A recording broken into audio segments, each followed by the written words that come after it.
Dr. Amitabh Pandey, Program Convener, to give a formal welcome to Professor G.T. Singh sir by presenting a bouquet. Sir, please.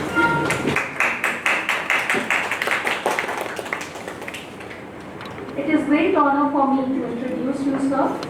Professor G.T. Singh sir is a professor in the Department of Statistics at Banaras Hindu University, Varanasi.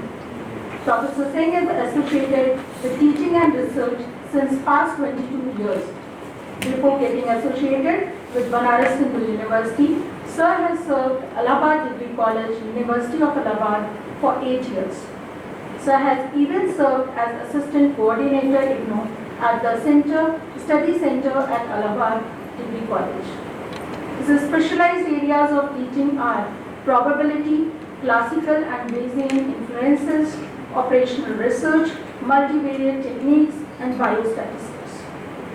He has more than 65 research publications to his name, and 4 PhDs and 16 MD theses have been awarded under his guidance.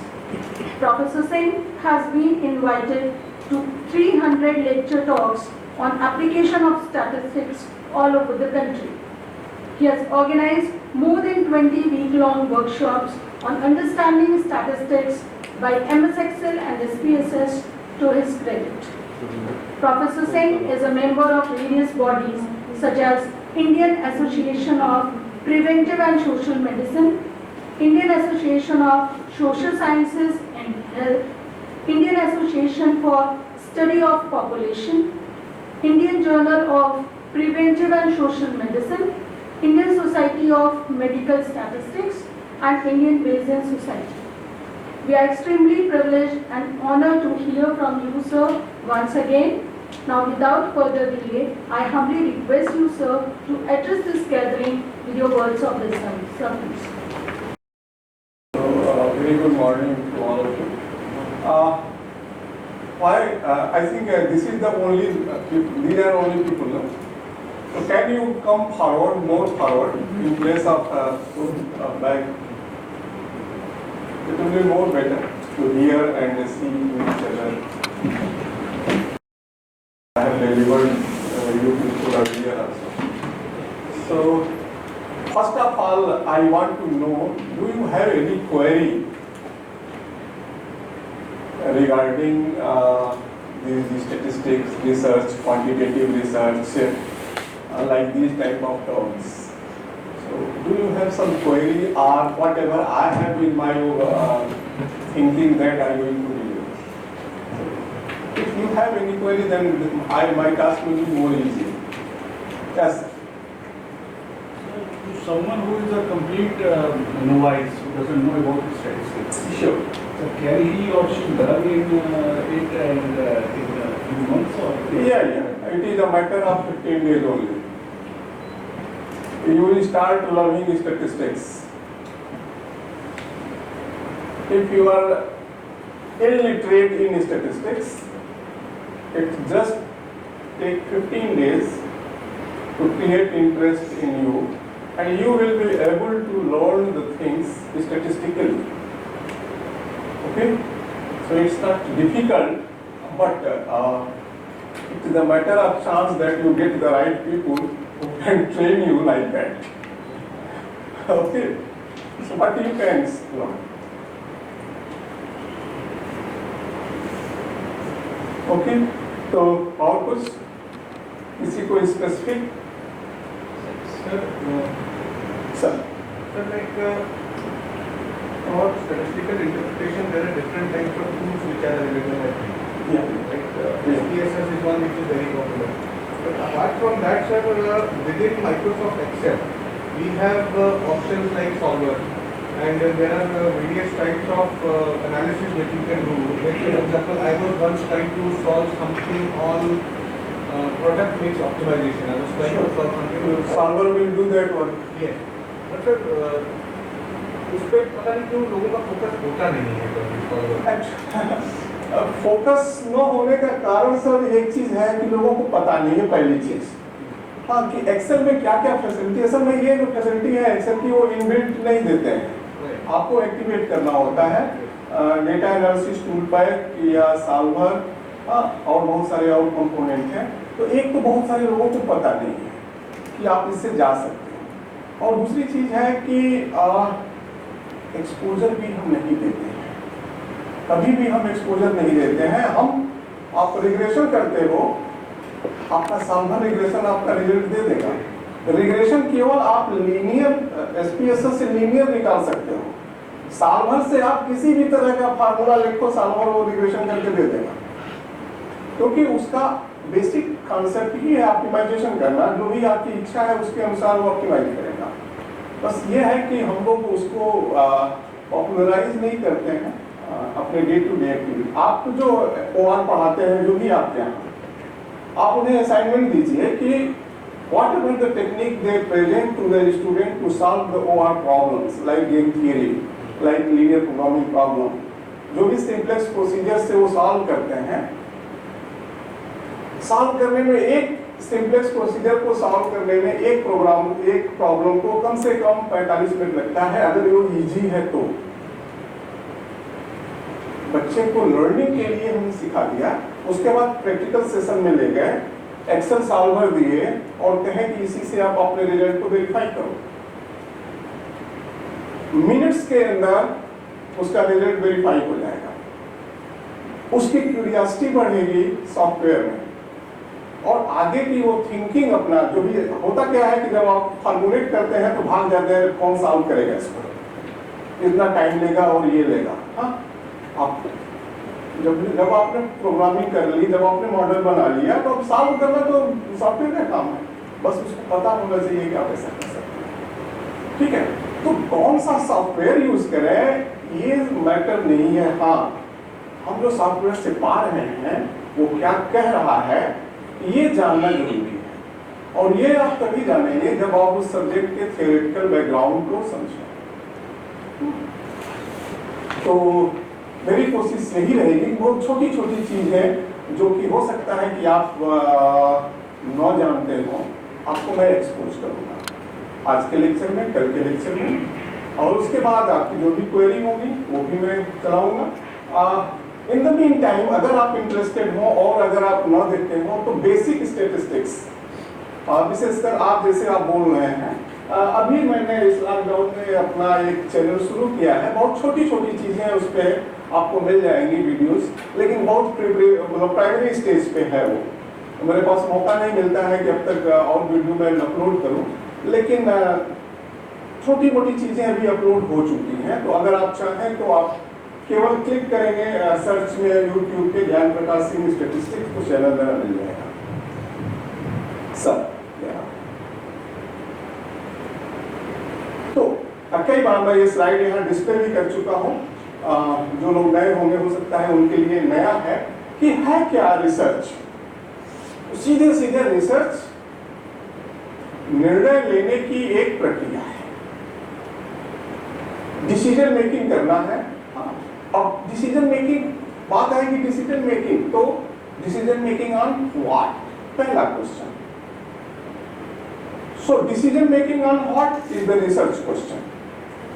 Decision making on what, so unknown phenomena, not known. Known चीज पे हम research नहीं करेंगे, unknown चीज पे research करेंगे।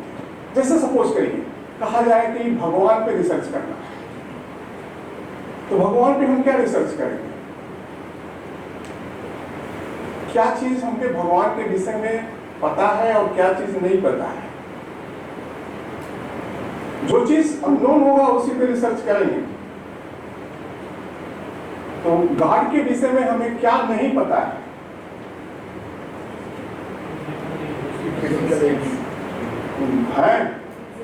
नहीं पता है। ठीक है, तो रिसर्च का विषय है कि खोजा जाए कि है कि नहीं। Unknown phenomena, is there God, this is a research question. ठीक है, अब है कि जब आप डिसीजन लेंगे तो किस तरह के सिचुएशन में डिसीजन लेंगे। तो जनरली हम लोग डिसीजन अनसर्टेन सिचुएशन में लेंगे, हमको पहले से नहीं पता होता है उसके विषय में, और हम बहुत सारी संभावनाओं में से कोई एक चीज उसमें से खींच लाते हैं अपने डिसीजन में, इसको कहते हैं अनसर्टेन सिचुएशन। तो तो जब भी आप रिसर्च करते हैं तो दो चीजें इंपॉर्टेंट होती हैं। नंबर वन, एक अननोन फिनोमेना के विषय में आपको कुछ कहना है। नंबर टू, अनसर्टेनिटी सिचुएशन में कहना है। अब स्टैटिस्टिक्स की जरूरत क्या है सर? तो स्टैटिस्टिक्स हमको मेथड्स बताता है और टूल्स देता है डिसीजन मेकिंग का। किस सिचुएशन में? अनसर्टेन सिचुएशन, ये कैसे आप डिसीजन लोगे? और केवल इसके पास एक टूल है और वह है बस प्रोबेबिलिटी मैकेनिज्म। अब सोच लीजिए कि सारी दुनिया जो है इसी मैकेनिज्म पे काम कर रही है, तो हम लोगों को ये देखना हो, तय करना हो कि ये है क्या, what is probability.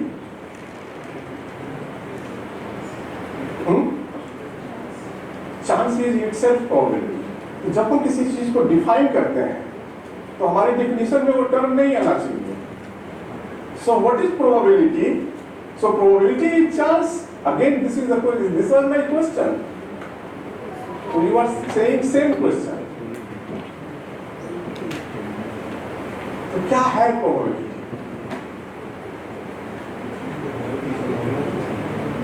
Chance of occurrence. Sir संभावना ही तो मैं पूछ रहा हूँ कि क्या प्रोबेबिलिटी क्या है? संभावना प्रोबेबिलिटी नहीं है। Whether something is occurring or not.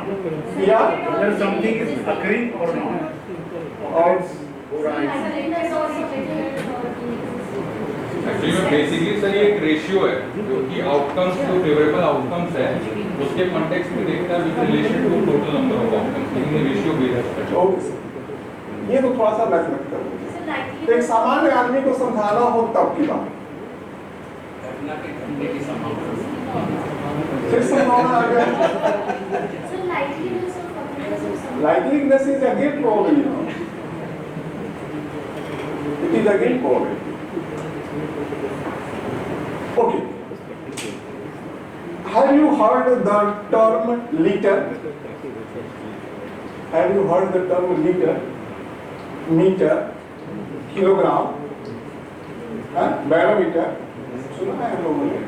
So इसीलिए पूछते हैं, what is liter? It is a measure.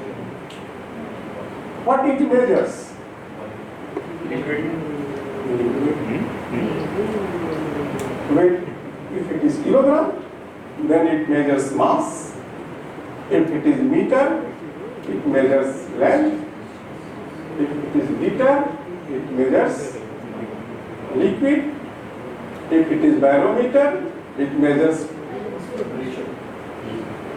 Similarly, probability is a measure, nothing else. It is just like liter, it is just like meter. The thing is that what it measures. Okay?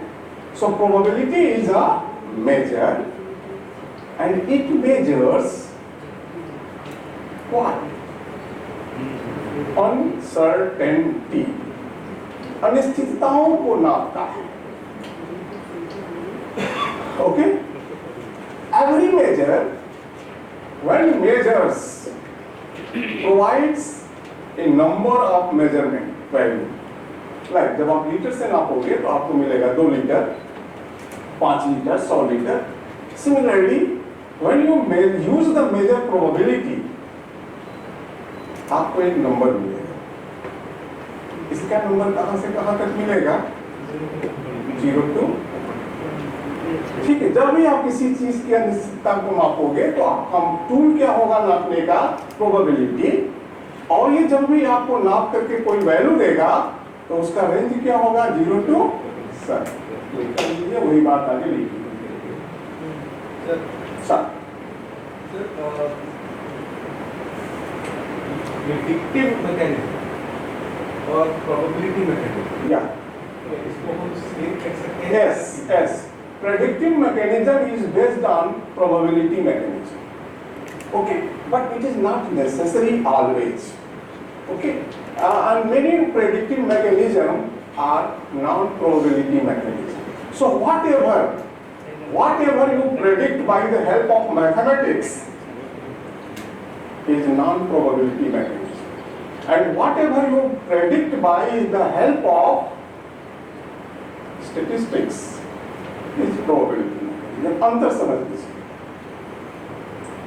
10 kilometre प्रति our की speed से हम अपनी गाड़ी चला रहे हैं और रास्ते में व्यवधान कोई नहीं है, चलाते चले जा रहे हैं, तो 100 किलोमीटर जाने में कितना टाइम लगेगा, you can predict. And this predictive mechanism is mathematical. कोई संभावना नहीं है इसमें जाएंगे तो इतने देर में पहुंच ही जाएंगे। Deterministic model. हाँ हाँ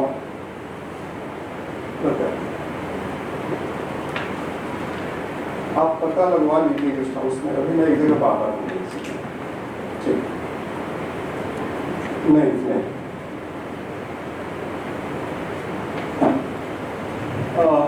तो लेकिन अगर हमारी इनकम 100 रुपए है और एक्सपेंडिचर आज 20 रुपए है तो कल 20 रुपए रहेगा कि नहीं, ये डिटर्मिनिस्टिक नहीं हो सकता। तो प्रेडिक्शन दोनों मेथड से करते हैं हम लोग। जनरली मैथमेटिकल मॉडल अगर आप यूज करेंगे प्री डिफाइंड है, जैसे न्यूटन्स लॉ, ये भी एक मॉडल है। इससे जब आप प्रेडिक्ट करेंगे एकदम पक्का है कि यही आएगा, इसके अलावा कुछ नहीं आएगा, ठीक है।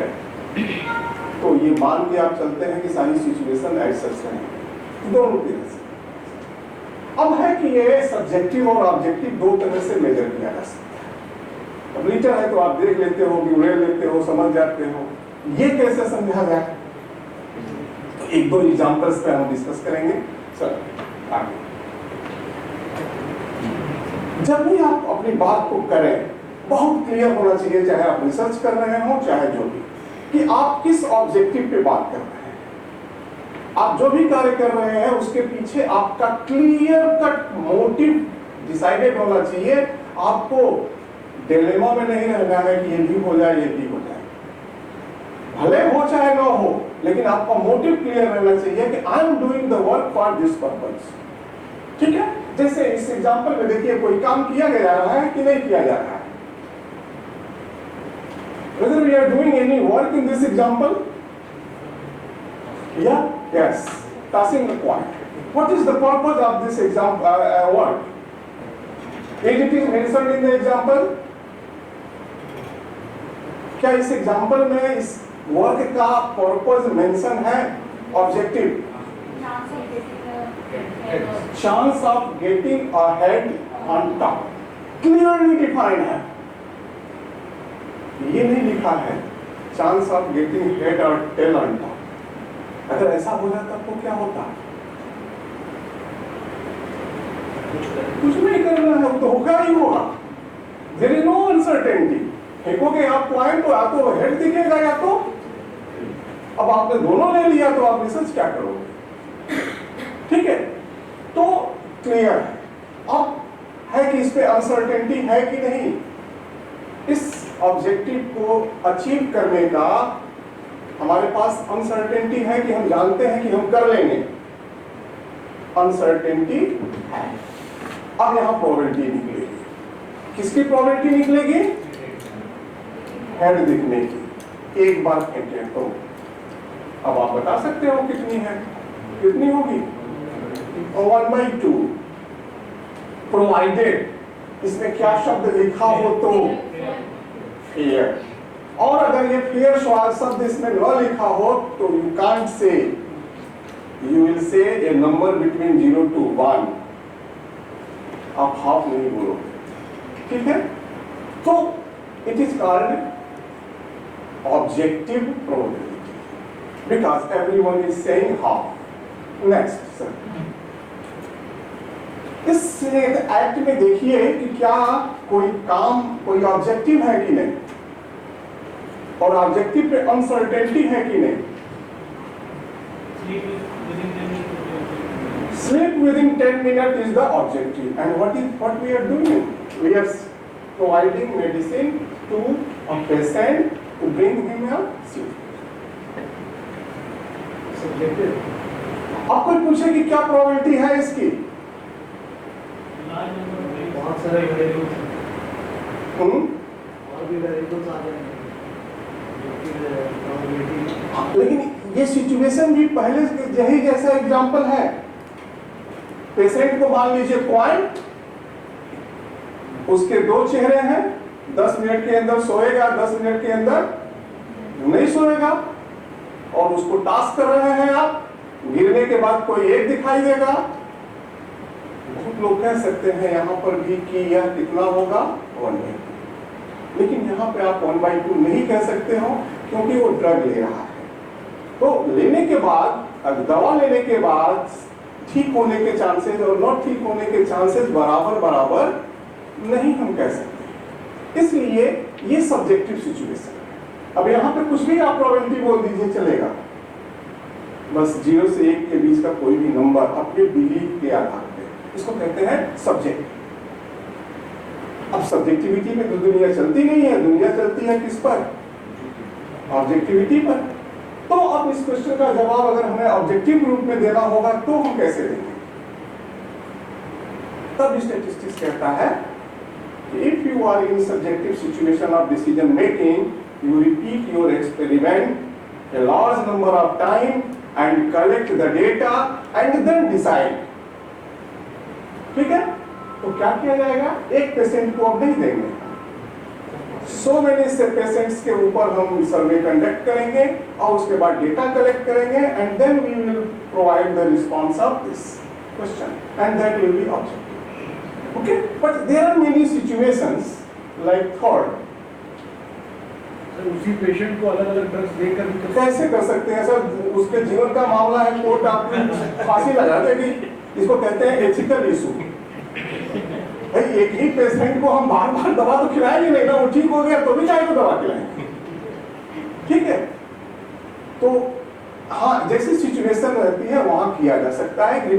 पॉइंट फेंकना है तो एक ही पॉइंट को फेंक सकते हैं 10 बार, या 10 पॉइंट लेकर के एक साथ फेंक दीजिए, सिंपल बात, ठीक है? तो यहाँ जब पेशेंट को रिक्रूट करते हैं तो बहुत सारी चीजें, यही सब रिसर्च मेथोडोलॉजी में पढ़ाया जाता है कि अब आप पेशेंट जब रिक्रूट करेंगे इस बीमारी से ग्रसित, तो किनको रिक्रूट करेंगे?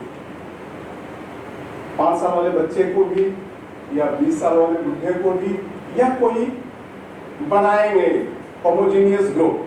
तो ये सब चीजें प्लानिंग होती है, जिसे कहते हैं डिजाइन ऑफ एक्सपेरिमेंट। तो जब आप एक्सपेरिमेंट को रिपीट करना होता है, then you have to go for your designing, कि how I design so that I can get the accurate answer और my objectivity will be more. और थर्ड वाला केस ऐसा है कि ये भी कॉइन का केस है। एक कॉइन है जिसको कि ऊपर फेंक रहे हैं, सैटेलाइट है, वो ऊपर जा भी सकता है, नीचे गिर भी सकता है, और मोदी साहब पूछ रहे हैं वैज्ञानिकों से कि बताओ कि इसके ऊपर जाने के कितने चांसेस हैं। तो अगर आप इसे पॉइंट की तरह से ट्रीट करेंगे, फेयर पॉइंट की तरह से, तो आप 50% बोलेंगे, जो कि प्रधानमंत्री को मान्य नहीं होगा, क्योंकि आप 70 साल तक देश का पैसा इस पे क्या किए हो, लगाए हुए। तो सर्टेनली इसकी प्रोबेबिलिटी 1/2 नहीं होगी। अब प्रश्न है कि इसको अगर हमें ऑब्जेक्टिवली निकालना है तो स्टैटिस्टिक्स क्या कहता है? Repeat the experiment. Is it possible to repeat the experiment? No. आप डेटा कलेक्ट करते करते तो कई जनरेशंस निकल जाएंगे। ऐसे सिचुएशन में सब्जेक्टिव प्रोबेबिलिटी ही महत्वपूर्ण है। तो ऐसा नहीं है कि सब्जेक्टिव प्रोबेबिलिटी पे हम काम नहीं करें। जैसे लोग कहते हैं कि रैंडम रिसर्च और purposive research, both are researches.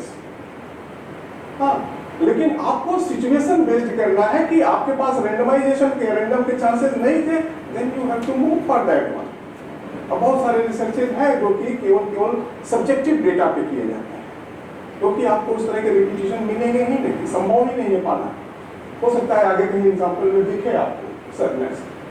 तो ये तो तरीके हैं। तो कुल मिलाकर के स्टैटिस्टिक्स का काम क्या है? डेटा से खेलना।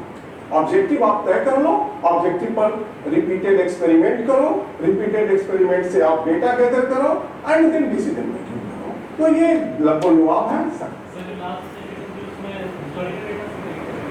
और सर इसमें केवल बिलीफ से चाहिए, और जो अब बेजिंग टेक्निक आई है उससे आप इंप्रूव कर सकते हैं। बिलीफ ले लीजिए लोगों का, बिलीफ के बाद एक एक्सपेरिमेंट का डेटा लीजिए और उस बिलीफ के साथ इसको मिलाइए और एक नया डेटा जनरेट कराइए।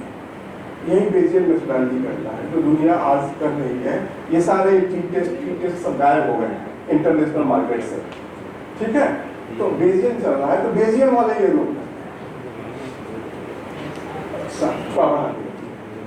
तो होगा क्या कि आपके पास डेटा होगा और डेटा से आप डिसीजन करना चाहेंगे। अब इसमें पूरा का पूरा रोल प्रोबेबिलिटी डिस्ट्रीब्यूशन का होता है, तो मैं उस कॉम्प्लिकेटेड चीज में नहीं ले जा रहा हूँ आपको, लेकिन ये जान लीजिए कि जो भी आप करते हैं on the basis of probability distribution करते हैं, नोइंगली और unknowingly.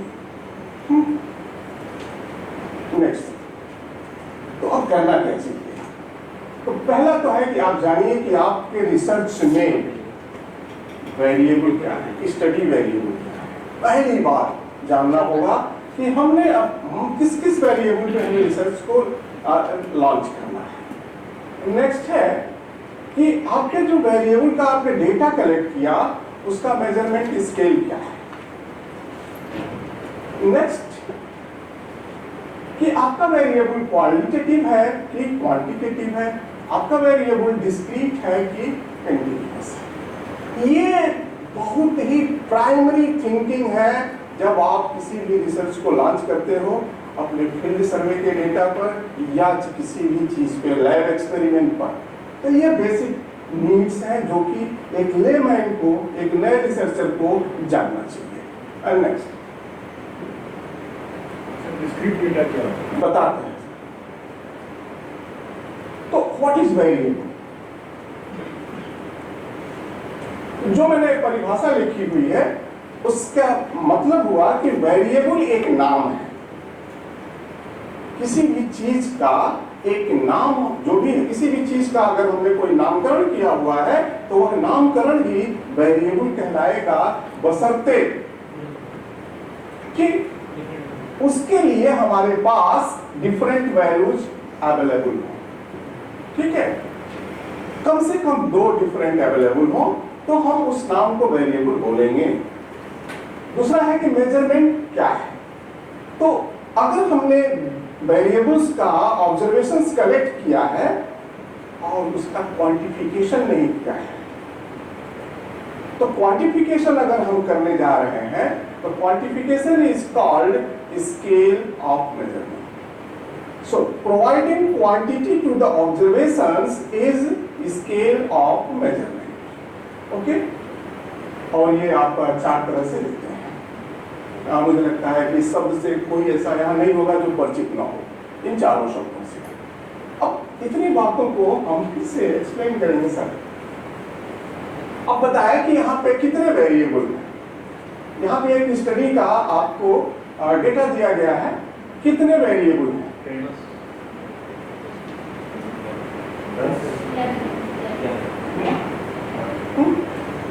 11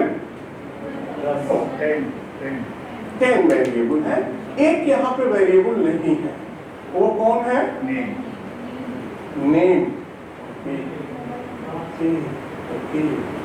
So something is wrong there. या मोबाइल नंबर।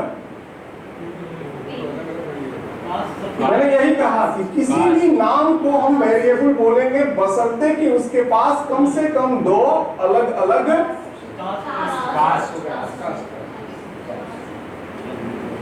कास्ट, क्योंकि कास्ट के को कितने लोगों पे मेजर किया गया है, कितनी बार रिपीट किया गया, कितनी बार पूछा गया? 7 बार। हर चीज 7 बार पूछी गई।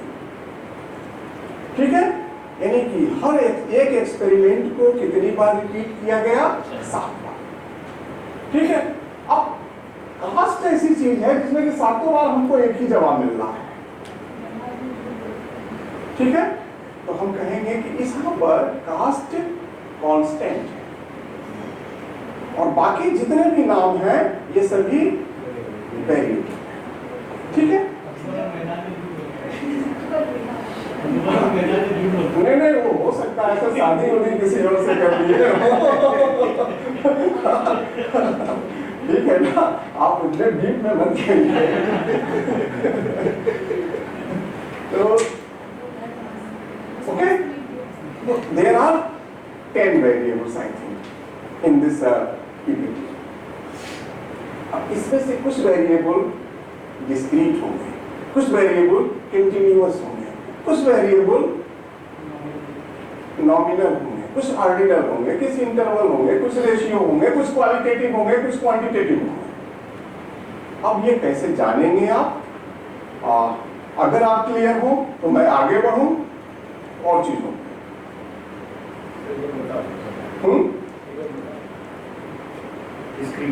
डिस्क्रीट।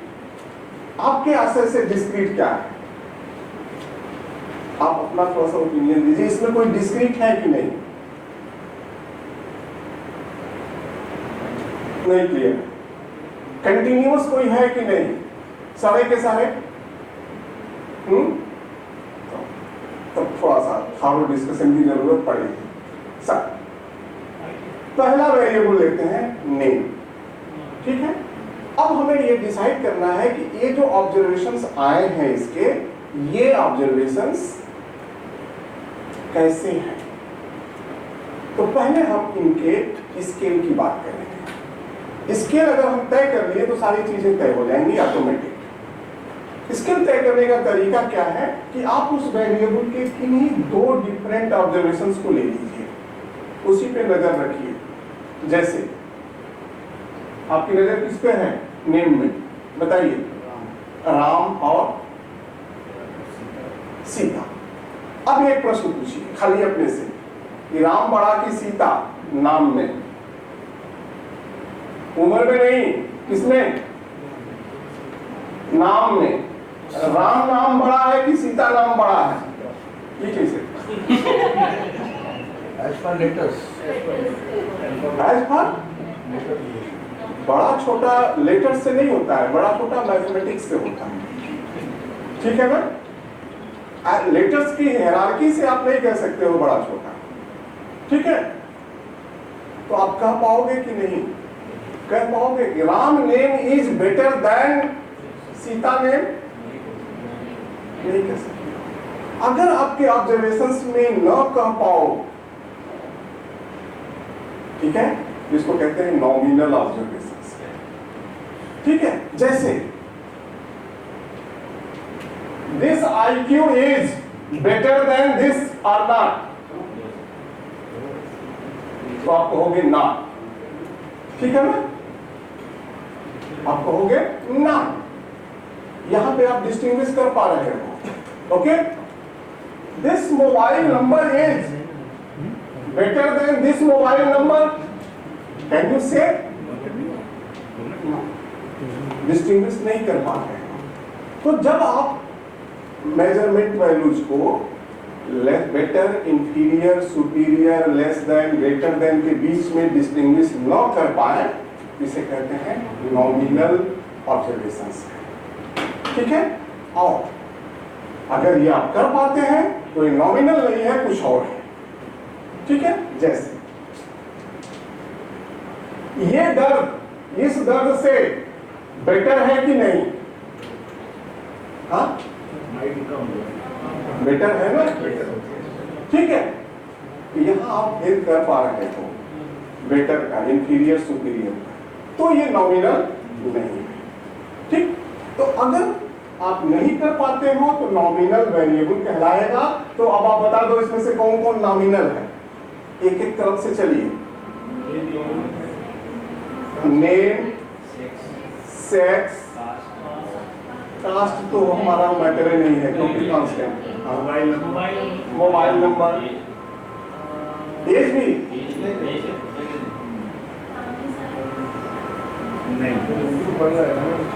क्या चीज है? फैमिली साइज नहीं, क्यों नहीं? छोटी फैमिली साइज है, बड़ी फैमिली साइज है, तो ग्रेटर लेस तो बोल सकते हैं ना। ये परिवार बड़ा है, ये परिवार छोटा है, डिस्टिंग्विश तो हो सकता है ना। तो केवल 3 आपको मिलेंगे, name, gender, mobile. These are called nominal observations.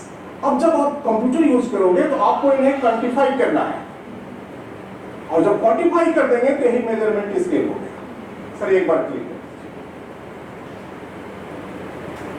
देखिए, अब हमने क्या किया कि हर नाम को आंख बूंद करके एक यूनिक नंबर दे दिया। इसका यह मतलब नहीं है 7 बड़ा है, 5 छोटा है। ठीक है, we are just replacing the numbers and names by numbers, but they have no number property, तो इन्हें कहते हैं नॉमिनल नंबर। ओके, लेकिन अगर आप एजुकेशन लेवल में देखें, net high school inferior superior दिख रहा है कि नहीं? दिख रहा है। यहां पे जब आप नंबर देंगे तो इस बात का ख्याल रखेंगे कि हम ऑर्डरिंग दें। ठीक है, उनकी ऑर्डरिंग दें। जैसे क्लिक करिएगा सर एक बार और, या जैसे हमने नील को लिख दिया -1, नो एजुकेशन। तो अब नील के बाद इसमें देखिएगा प्राइमरी होगा, प्राइमरी को हमने लिखा 0। अब प्राइमरी के बाद अगर मिडिल है, नहीं है, हाई स्कूल 4, कोई जरूरी नहीं गैप आप रखो बराबर बराबर। ठीक है, बस हायरार्की होनी मेंटेन होनी चाहिए। ठीक है, उसके बीच का गैप इक्वल हो, कोई जरूरत नहीं। नॉमिनल में हायरार्की की भी जरूरत नहीं है क्वांटिफाई करते समय। ठीक है, और इस तरह से इसमें आपको 2 मिलेंगे, एक मिलेगा पेन लेवल और एक मिलेगा एजुकेशन लेवल। बाकी जितने भी वेरिएबल हैं इनका मेजरमेंट या ऑब्जर्वेशन किसी न किसी मशीन से हुआ है, किसी न किसी मशीन से हुआ है। जैसे एज किसी मशीन से हुआ है कि नहीं?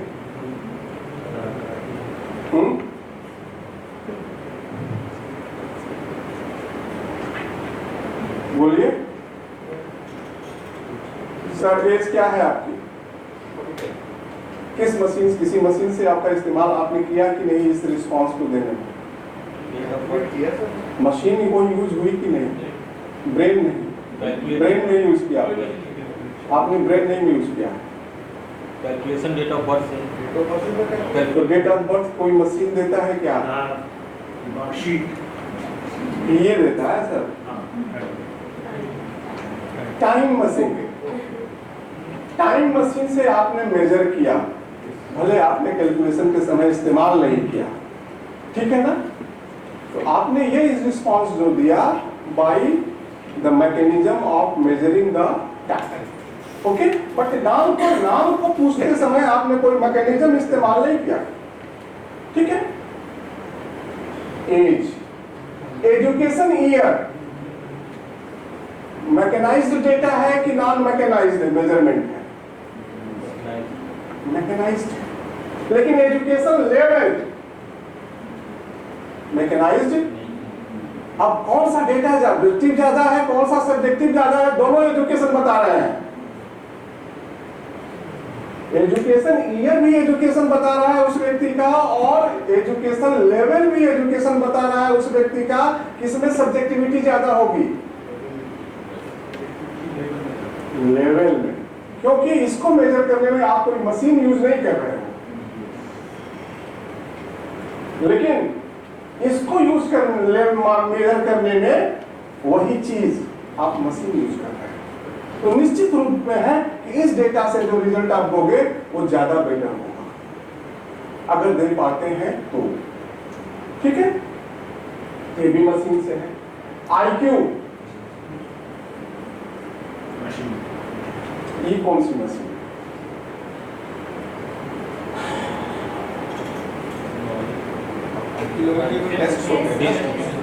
टूल्स, टेस्ट, जो टेस्ट डेवलप किए जाते हैं फिर साइकोलॉजिकल टेस्ट, हाँ उसके द्वारा। ठीक है, next temperature, family size,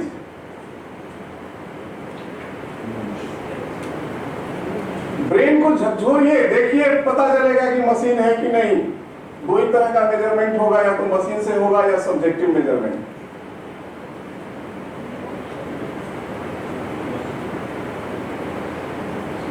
machine नहीं ले रहा होगा ना? हाँ, ये सबसे पहली मशीन बच्चों को सिखाई जाती है जब वो कक्षा में जाते हैं, अबाकस, जिससे कि आप काउंटिंग सीखते हैं। ठीक है, ये भी मैकेनाइज्ड डेटा है। ठीक, अब जो भी मेजरमेंट मैकेनाइज्ड है वो क्वांटिटेटिव होगा और जो नॉन मैकेनाइज्ड है वो क्वालिटेटिव। ठीक है, तो name, gender, mobile number, education level, pen level, all are qualitative and remaining are quantitative. बस यही आपको सोचना है कि ये मैकेनाइज्ड है कि नहीं। अब जो मैकेनाइज्ड है वो दो तरह के होते हैं, एक की मशीन बहुत बढ़िया होती है, एक की मशीन थोड़ी बहुत गड़बड़ होती है। ठीक है, एक की मशीन ऐसी होगी कि वो नाप के बोलेगा 0 और पता चलेगा कि वो नहीं है, और एक मशीन ऐसी है कि नाप के बोलेगा 0 और पता चलेगा कि वो है।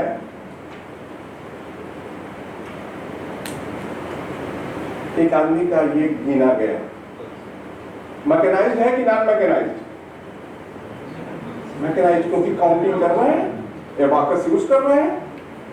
वैल्यू आई 0, जिस चीज को मेजर कर रहे थे वो है कि नहीं है? नहीं। ठीक है, एक जगह टेम्परेचर नापे आया 0 डिग्री सेल्सियस, है कि नहीं है? है। तो ये जो मैकेनाइज्ड सिस्टम है इसमें दो तरह के मैकेनिज्म है। एक मैकेनिज्म में 0 कहता है कि फेनोमेना इज प्रेजेंट, और एक मैकेनिज्म में 0 कहता है कि फेनोमेना इज एब्सेंट। जो मैकेनिज्म, जो मशीनरी नापने पे के बाद 0 आने पे कहता है कि फेनोमेना इज प्रेजेंट, उसे कहते हैं इंटरवल, और जो कहता है कि फेनोमेना इज एब्सेंट उसको कहते हैं रेशियो। जैसे एज इंटरवल है कि रेशियो, ये जानने के लिए हमको बस यही पूछना है कि अगर किसी की एज 0 हो जाए तो वो है कि नहीं रेशियो। स्कूल ईयर्स 0 इंटरवल की रेशियो, तो हमको क्यों नहीं पूछना है कि अगर 0 ईयर स्कूलिंग है तो स्कूलिंग है कि नहीं, एब्सेंट रेशियो। IQ 0, अब केवल यही पूछना है कि 0 आ गया, IQ है कि नहीं, क्या है कि नहीं? बच्चे का IQ 0 आ गया, IQ है कि नहीं? नहीं है। अरे भगवान ने दिया ही नहीं।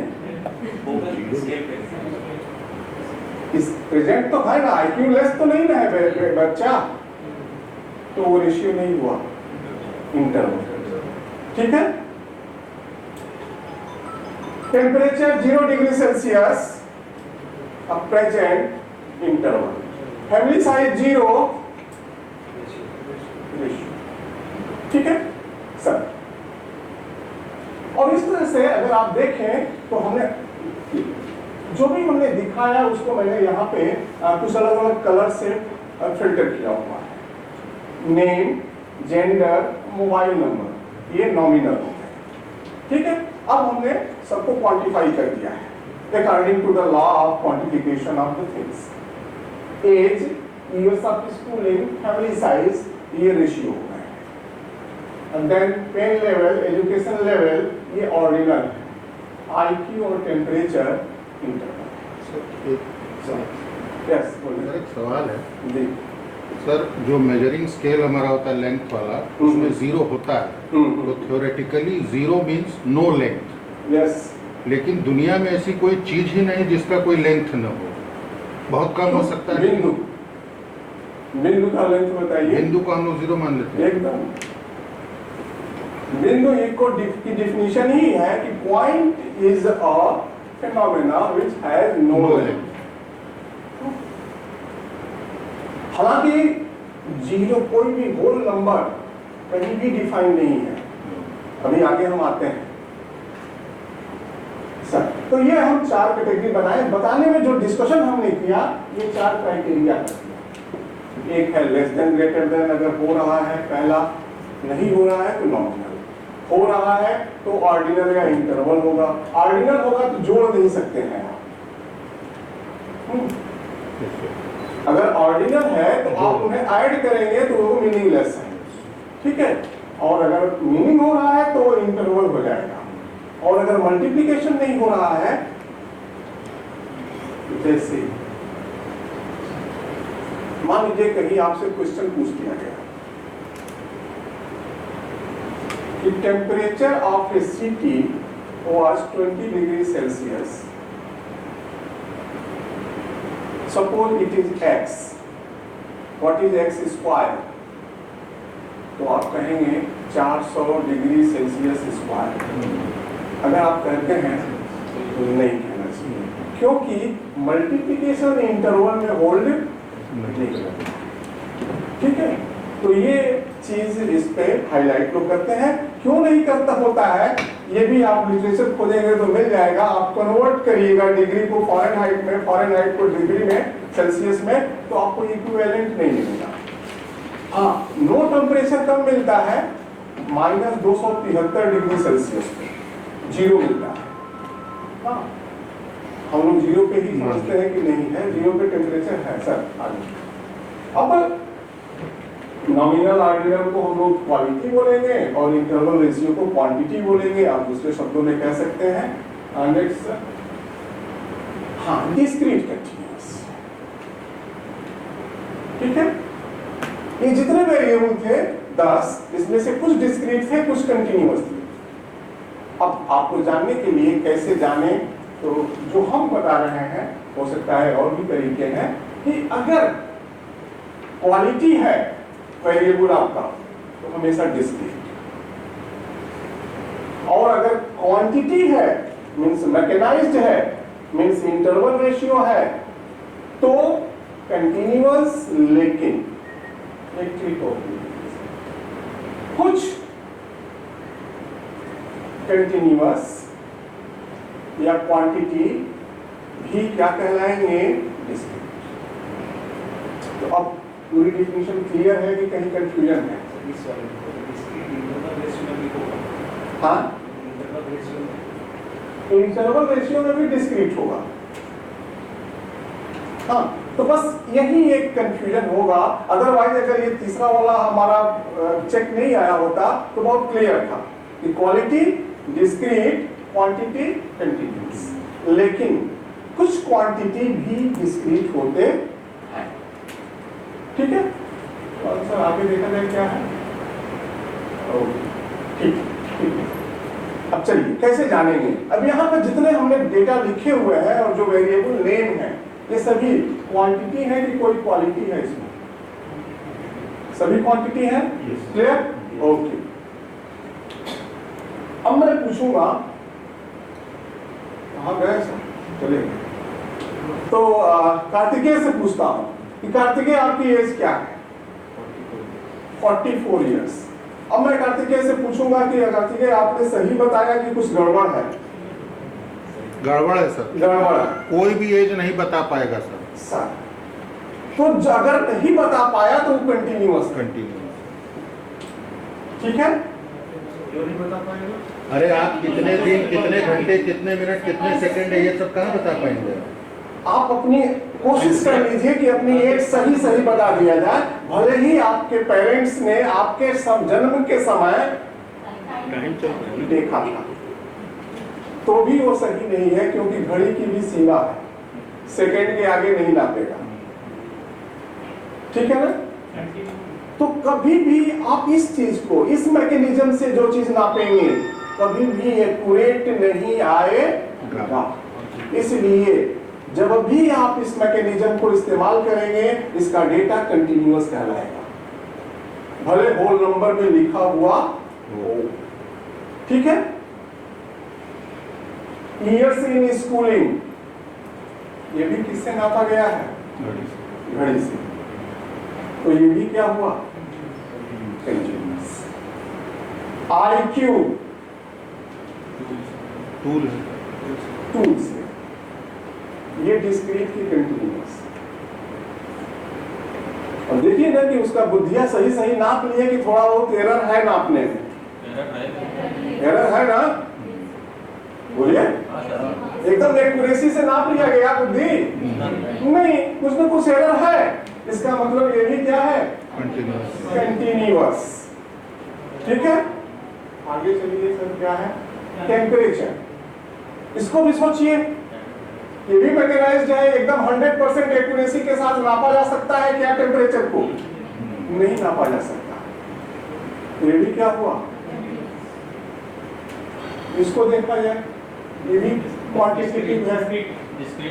इसको सोचिए कि ये 100% एक्यूरेसी से नापा जा सकता है कि नहीं, अगर हमको गिनती गिनने आती है तो ये क्या कहलाएगा? क्लियर हुआ सर? अब एक एग्जांपल और दे रहा हूं सर, एक बार। ये एसएमएस के सारे लोगों से पूछा गया कि आपका इंस्टीट्यूशन आपको कितनी सैलरी देता है और सबको नोट करके रख लिया गया आपके पे स्लिप से। अब मेरा पूछना है, ये डिस्क्रीट है कि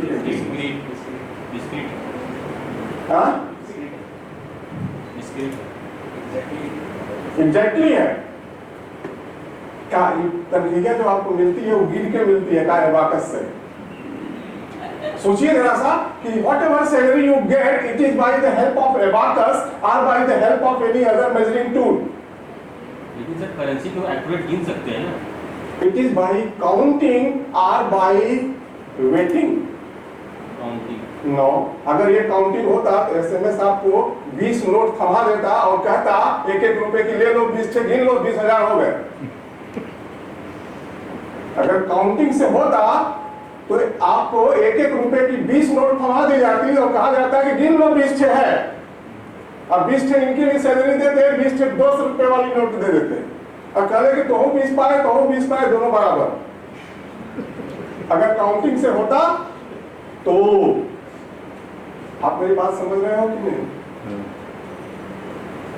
this salary is not bye counting. अगर काउंटिंग से होता तो डिस्क्रीट होता। Your salary is not accurate. Electronic transfer तो उसमें नोट नहीं सर, वो नोट केवल काउंट करता है, अमाउंट नहीं काउंट करता है। आप 100 रुपए की गड्डी ले लो, 100 की, तो काउंटिंग 100 नोट करेगा लेकिन अमाउंट 100 नहीं लिखेगा ना, वो 100 into 100 लिखेगा। और 2 रुपए की आप ले लो 100 की गड्डी, 200 नोट की गड्डी, तो वो 2 into 100 लिखेगा, 200 लिखेगा, लेकिन 100 नहीं लिख रहा है वो गड्डी की वैल्यू। ठीक है ना? आपका जो तनख्वाह मिल रहा है वह एक मशीन से नाप के आ रहा है जिसको बोलते हैं रुपीज, डॉलर, पैसे, आना, पाई, कौड़ी, उसके बहुत छोटे छोटे जैसे लंबाई है, centimetre, millimetre, decimetre, decametre, hectometre, kilometre, hierarchy बनी हुई है। ऐसे ही ये भी है, ये जब भी इससे नापेंगे कभी भी आपको सही, मोबाइल में पहले देखते होंगे पैसा आता था कट करके, 0.004 rupees is the last call, cut गया, आता था कि नहीं? आजकल बंद हो गया, पहले देते थे बीएसएनएल वाले। हाँ, ये डेसिमल के 4-5 प्लेस तक दिखा रहे हैं कि इतना रुपए आपके कट गए। उतने तक आपकी सैलरी देते हैं एक्यूरेसी के साथ? नहीं, जैसे ही 52 पैसे हुआ 1 रुपए कर दिए। हाँ, लेकिन अगर ये नोट गिन के आता तो हो सकता था। ओके ओके, तो इनकम इज डिस्क्रीट और कंटिन्यूअस। अब भी मत भूलिएगा कि income is not, income is accurate, your salary is accurate, never accurate, there is some error of measurement. ठीक है, अगर ये काउंटिंग से आता तो होता। ओके सर, अब प्रश्न होता है कि आप, जो मैंने पहली चीज आपको बताई, क्या ध्यान देना है? ये 4 चीज आपको जान लेना है कि मेजरमेंट स्केल क्या है, टाइप ऑफ वेरिएबल क्या है, डिस्क्रीट है कि कंटिन्यूअस, क्योंकि हमारे जो टूल्स हैं वो इन्हीं पे बेस्ड है। अब है कि आप करोगे क्या? करने के लिए 2 प्रोसीजर्स हम लोग यूज करते हैं, either you go for the graphical और यू गो बाय न्यूमेरिकल। तो मैं थोड़ा सा ग्राफिकल पे आपको हाईलाइट करना चाहूंगा, सेंसिटाइज करना चाहूंगा। और इस प्रॉब्लम को पढ़िएगा, 1 और 2, इस प्रॉब्लम को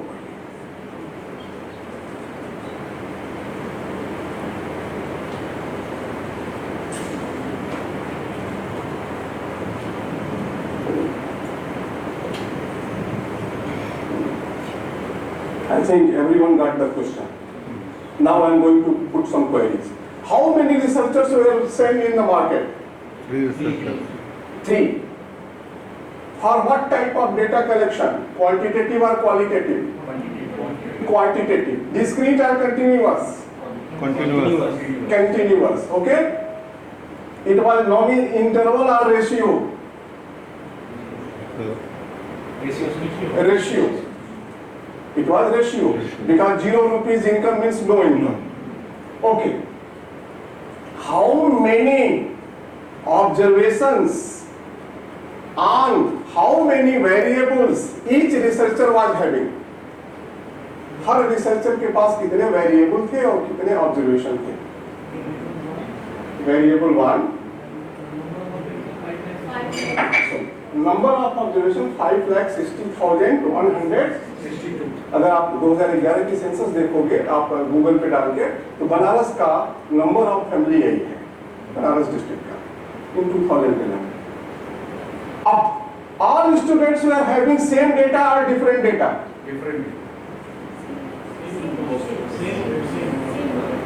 same income same data same data. पर प्रॉब्लम क्या है कि किसी ने इसको ऊपर लिख दिया, किसी ने किसी को नीचे लिख दिया. But all we are having same data. Okay. Suppose you are a supervisor and your student comes with this much data to you, what will you do?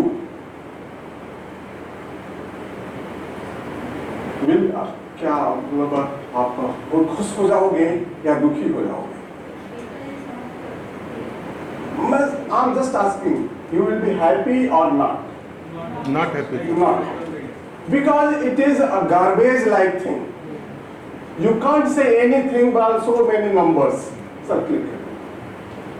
So you will see so many zigzag numbers like this in front of you. अब आप researcher हो तो अपने student को क्या बोलोगे? ये क्या करें?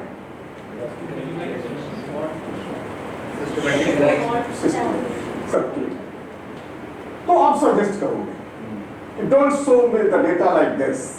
You put the data in this form and then show. Okay?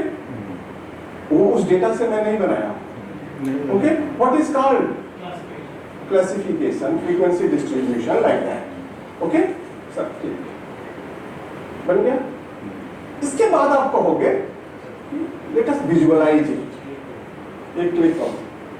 Let us visualize it.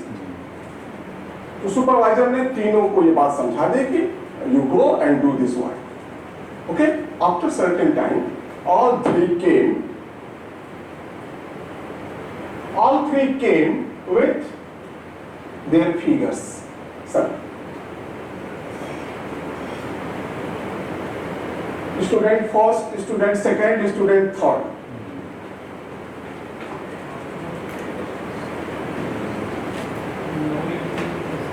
Okay? Now, the question is that क्या तीनों ने एक ही डेटा सेट दिखाया सुपरवाइजर को कि अलग अलग? अलग अलग दिखाया. अब मेरा आपसे प्रश्न है कि किसका सही था?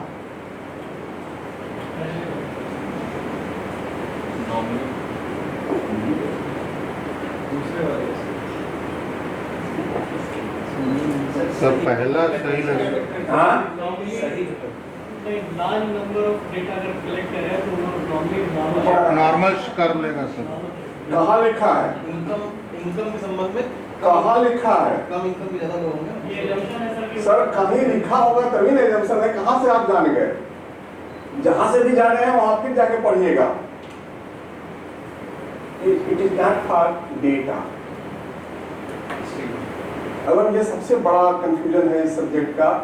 This the thing what you are mentioning is called central limit theorem. Okay?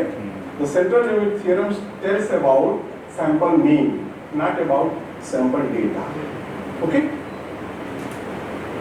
तो मोस्टली लोग आंसर देते हैं फर्स्ट वाला on the same ground as sir is saying.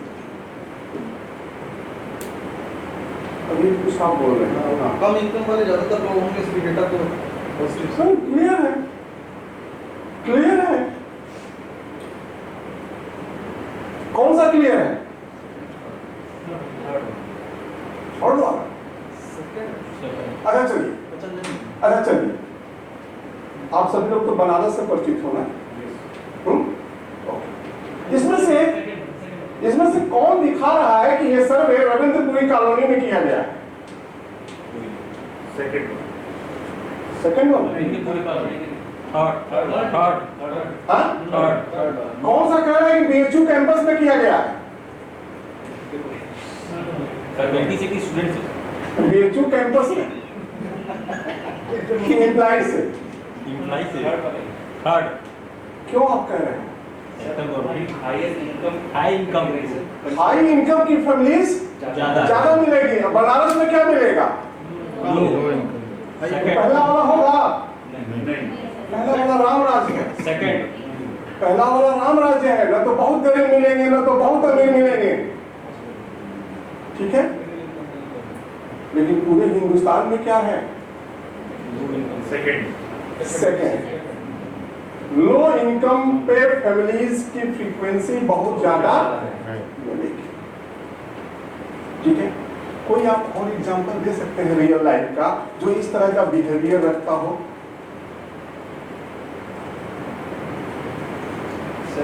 Population demographic dividend बोलते हैं। 65% of our population falls between the age group of 35। उसको भी हम लोग पॉजिटिव नेगेटिव में से बोल सकते हैं कि ज्यादातर कंसंट्रेशन 35 और 35 साल से कम तो 65%। मतलब बीच में कहीं मिलेगा ना, लेफ्ट राइट में मिलेगा पीक। क्या इसका पीक देखो अब क्या मिल रहा? अर्ली मिल रहा है, ठीक है ना? जो एज ग्रुप हमारा है इसमें एल्डर मतलब ये 20 से लेकर के 45 के पॉपुलेशन ज्यादा मिल रही है, यही ना है? तो जब आप यहाँ एज रखोगे 0 से लेकर के 60 या 80 जो भी होगा, तो इसका जो मैक्सिमम आएगा वो ना तो लेफ्ट में आएगा ना तो राइट में आएगा। पीक किधर आएगा? बीच में। हो सकता है थोड़ा बहुत डिसबैलेंस हो। एजुकेशन, ईयर ऑफ एजुकेशन,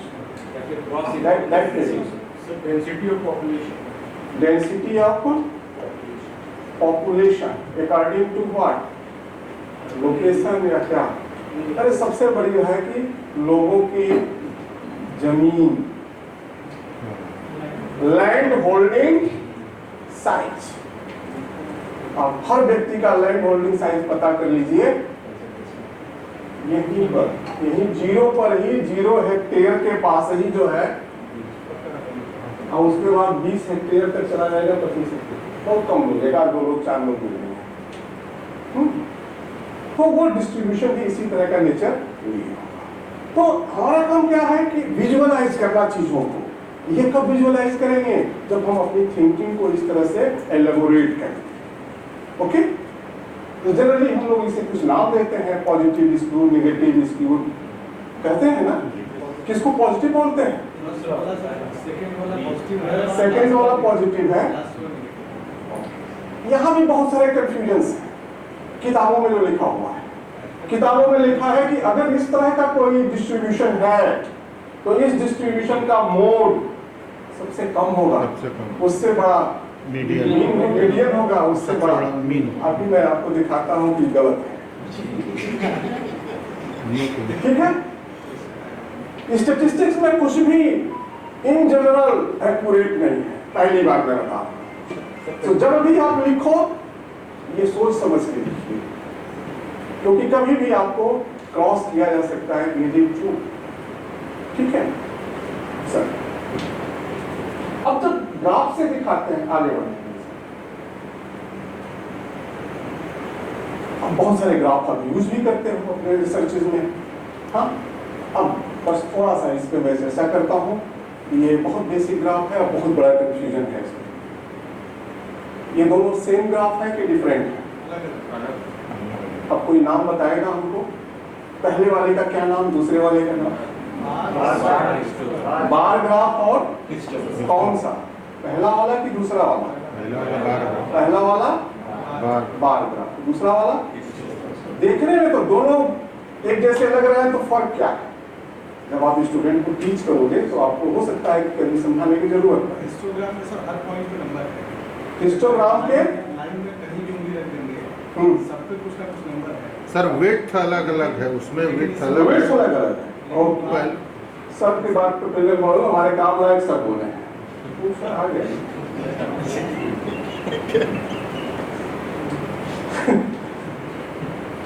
इसकी विड्थ कितनी है सर? ऐसा इसकी विड्थ कितनी है सर?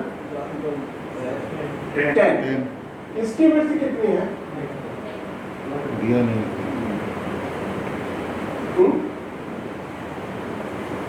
पहला जो डिफरेंस है कि इसकी विड्थ है, इसमें विड्थ है, इसमें विड्थ, इसमें हाइट है, इसमें हाइट। पहला तो डिफरेंस हुआ ये विड्थ। अब इसमें एरिया निकलेगा कि नहीं? निकलेगा।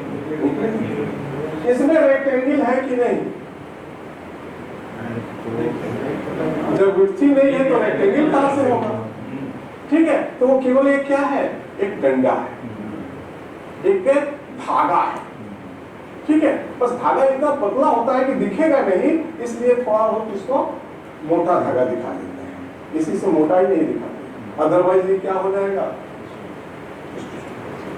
ठीक है, तो हिस्टोग्राम में रेक्टेंगल्स बनते हैं, बार डायग्राम में बार्स बनते हैं। बार मीन्स डंडा, हिंदी में आप लोग कहते हो इसको दंड आरेख, डंडे से बना चित्र। ये भी कंफ्यूजन करता है। डंडा देखा है कि नहीं आपने? देखा है? पुलिस का हाथ में जो डंडा होता है वो डंडा है कि नहीं? देखिए, बहुत क्लियर होना होता है आपको अपने सब्जेक्ट का मास्टर बनने के लिए। पुलिस के हाथ में जो डंडा है वो डंडा है कि नहीं? डंडा तो है, हम लोग कहते हैं 20 डंडा मार देगा। अगर वो डंडा है तो सिलेंडर क्या है? अगर वो डंडा है पुलिस का तो सिलेंडर क्या है? सिलेंडर की परिभाषा क्या है? सिलेंडर एक ऐसी चीज होती है जिसमें एक हार्ट होता है और एक सर्कुलर बेस के ऊपर हाइट ऊंची होती है। तो पुलिस का डंडा वही है कि कुछ और है? वही है। That is not bar, that is cylinder. बस उसको यूज हम लोग इस तरह से करते हैं, लेकिन अगर आप टेक्निकली सोचोगे that is not bar. Okay, तो ये जनरली हम लोग क्वालिटी वेरिएबल्स के लिए बनाते हैं। क्वालिटेटिव जब एनालिसिस करते हैं तो इस बार को यूज करते हैं, और क्वांटिटेटिव डेटा में हम लोग इस ग्राफ को यूज करते हैं शेप जानने के लिए। क्वालिटेटिव में किसको यूज करते हैं? हिस्टोग्राम बार को नहीं से बार। क्वालिटी में क्या होगा ना कि आपको दिया जाएगा पुरुष महिला, अब पुरुष का कोई विड्थ आप नहीं दिखा पाओगे यहाँ पर, ठीक है ना, लेकिन एज अगर है तो 10 से 20 साल, 20 से 25 साल विड्थ आप दिखा सकते हैं। ठीक है, ये लाइन डायग्राम है, ये भी क्वालिटी, क्वांटिटी, टेम्पोरल, बहुत सारे मल्टीपर्पज ग्राफ है जिसको कि लोग यूज करते हैं। ये पाई चार्ट, ये दोनों एक चीज काम करते हैं, बार और पाई दोनों ही क्वालिटेटिव डेटा के लिए यूज करते हैं। और इसको बोलते हैं स्कैटर डायग्राम। ये जनरली रिलेशनशिप डेवलप करने के लिए, हम लोग पहचानने के लिए कि दो क्वांटिटेटिव वेरिएबल एक दूसरे को अफेक्ट कर रहे हैं कि नहीं। अगर ऐसा आपका पर्पज है तो हम इस ग्राफ से आइडिया निकालते हैं कि अफेक्ट कर रहे हैं तो किस टाइप से अफेक्ट कर रहे हैं, ताकि हम फ्यूचर की मॉडलिंग कर पाए। और ये कितने लोगों ने देखा है, कितने लोगों ने नहीं देखा है? 1 2 3, आपने देखा है? देखा है। देखा है, हम नहीं देखने वाले को पूछ रहे हैं। सभी लोगों ने देखा है? हिचक रहे हो मतलब? Okay, be clear. कोई जरूरी थोड़ी ना कि दुनिया की हर चीज हम जान रहे हैं। इसका कारण केवल एक है, हिंदुस्तानी जर्नल जो कि कुछ भी एक्सेप्ट कर लेता है डेटा एनालिसिस के नाम पर।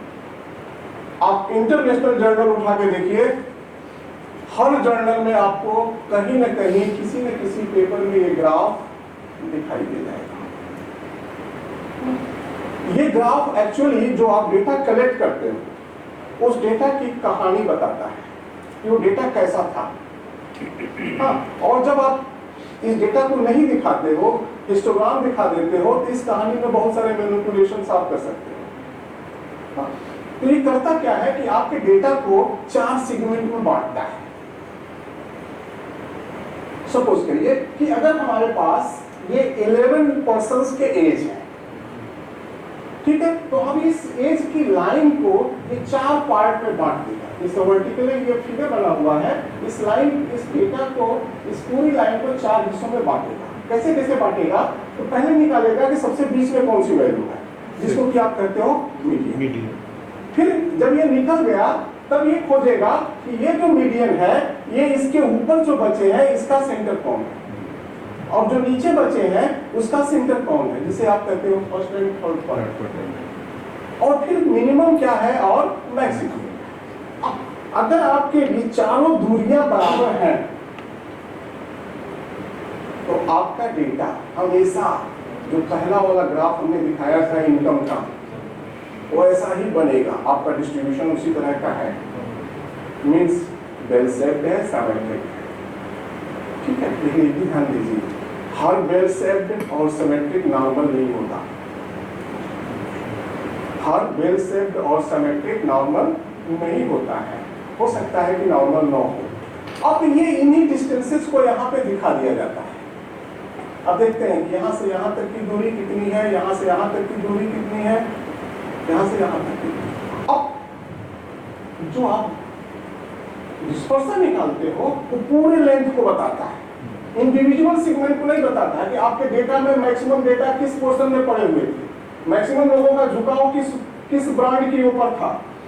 हाँ, ये आप एसडी से नहीं जान पाओगे, ये आपको फिगर क्लियर कर देता है। तो ये फिगर बहुत ही इंपॉर्टेंट है, और अगर आप इंटरनेशनल मैगजीन्स देखें तो आजकल लोग टेबल नहीं देते हैं, यही फिगर देते हैं और इसी के साथ की वैल्यू लिख देते हैं और एनालिसिस लिख दिए, एक्सप्लेनेशन लिख दिए। तो ये बहुत इंपॉर्टेंट ग्राफ है। इसके बाद ग्राफ के बाद करते क्या है कि हम लोग डेटा एनालिसिस में नंबर्स पे जाते हैं, न्यूमेरिकल्स। अब ये भी डिपेंड करता है कि क्वालिटेटिव डेटा है तो कैसे करेंगे, क्वांटिटेटिव डेटा है तो कैसे करेंगे। तो शायद जो लेक्चर आपका क्वालिटेटिव एनालिसिस पे है वो सर आपको ज्यादा इस पे डिस्कस करेंगे। जनरली जो क्वालिटेटिव डेटा एनालिसिस है उनके पास ये 3 टूल होते हैं। डेटा से परसेंट निकालिए, रेशियो निकालिए, रेट निकालिए और उसी पे सारी एनालिसिस कर दीजिए। हम इसको स्किप करते हैं, लेकिन जब हम क्वांटिटेटिव डेटा एनालिसिस पे आते हैं तब हम कुछ और बातें करते हैं, और इसमें कैसे करते हैं, क्या लॉजिक लगाते हैं, इसके लिए मैं आपको एक एग्जांपल पेश करता हूं। सपोज करिए कि सारे हिंदुस्तानियों की एक आवाज है पाकिस्तान के ऊपर, ओपिनियन, और इसे यूनाइटेड नेशंस में पहुंचाना है। तो अगर सारे हिंदुस्तानियों की आवाज है तो डेटा है कि नहीं? है? कितना डेटा है? 135 करोड़। 135 करोड़ हमारे पास ऑब्जर्वेशंस है, हाँ ना, अच्छा बुरा। हाँ, अब इसे यूनाइटेड नेशंस में पहुंचाना है तो क्या किया जाए, कैसे किया जाए? मेल कर दिया जाए। एक तरीका ये हो सकता है। दूसरा तरीका हो सकता है कि हम सभी लोग चले और वहां बोले अपनी आवाज और सुनने वाला सुन ले।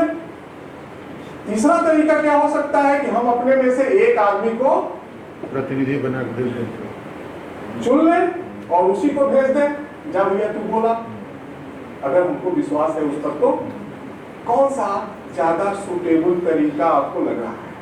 यही वाला, तीसरा वाला, एक आदमी को चुन करके भेज दिया। यही चुनाव कहलाता है मेजर ऑफ सेंट्रल इंडेक्स। आपके पास जो वेरिएबल है, आपके पास जो उसका डेटा है, उसमें से आप एक नंबर चुनते हो और बाकी सारे ऑब्जर्वेशंस को रख देते हो। भैया तो इंडिया में रहो, जाएंगे कौन खाली, ठीक है, वही जाएंगे बोलाएंगे। सबकी बात हो गई। This is called measure of central tendency. ठीक, अब इसको निकालने के बहुत सारे तरीके हैं। मीन है, मीडियन है, मोड है, ज्योमेट्रिक मीन है, हार्मोनिक मीन है। तो नेता चुनना है, अब नेता चुनने के इतने तरीके क्यों हैं? एक ही होना चाहिए था। तो मेजरमेंट स्केल हमारे पास अलग अलग है। प्रॉब्लम क्या है कि हमारे पास जो स्टडी वेरिएबल्स हैं वो अलग अलग तरह के हैं। कोई नॉमिनल है, उनके नंबर्स को आप जोड़ नहीं सकते हो, तो जोड़ नहीं सकते हो तो ये वाला नेता चुन नहीं सकते। अर्थमेटिक मीन हायरार्की में नहीं लिख सकते, मीडियन में निकाल सकते। तो बहुत सारी प्रॉब्लम्स हैं जिनके लिए ये अलग अलग तरीके इजाद किए। मोस्ट कॉमनली आप जब क्वांटिटेटिव करते हो तो आप अर्थमेटिक मीन या मीडियन में जाते हैं, लेकिन ये सब कुछ स्पेशल तरीके हैं जिनको कि हम लोग इस्तेमाल करते हैं। इसमें बहुत सारे, अगर आप टीचिंग करते हैं तो हम कुछ चीज़ों पे हाईलाइट करना चाहेंगे जो कि आपको रिसर्च में भी लिखते समय ध्यान देना चाहिए और टीचिंग में बच्चों को जरूर बताना चाहिए, क्योंकि बुक्स बहुत कंफ्यूजिंग है इन सब चीज़ों में। तो अर्थमेटिक मीन बहुत सिंपल है कि जोड़ देते हैं, और अगर आप उसको टेबुलर बनाते हैं तो निकालेंगे, वैल्यूज हो सकता है कि मैच न करें। इस डेटा से ये भी डेटा, ये भी मीन दे रहा है, ये भी मीन दे रहा है, इसी डेटा का दोनों बराबर नहीं दिए।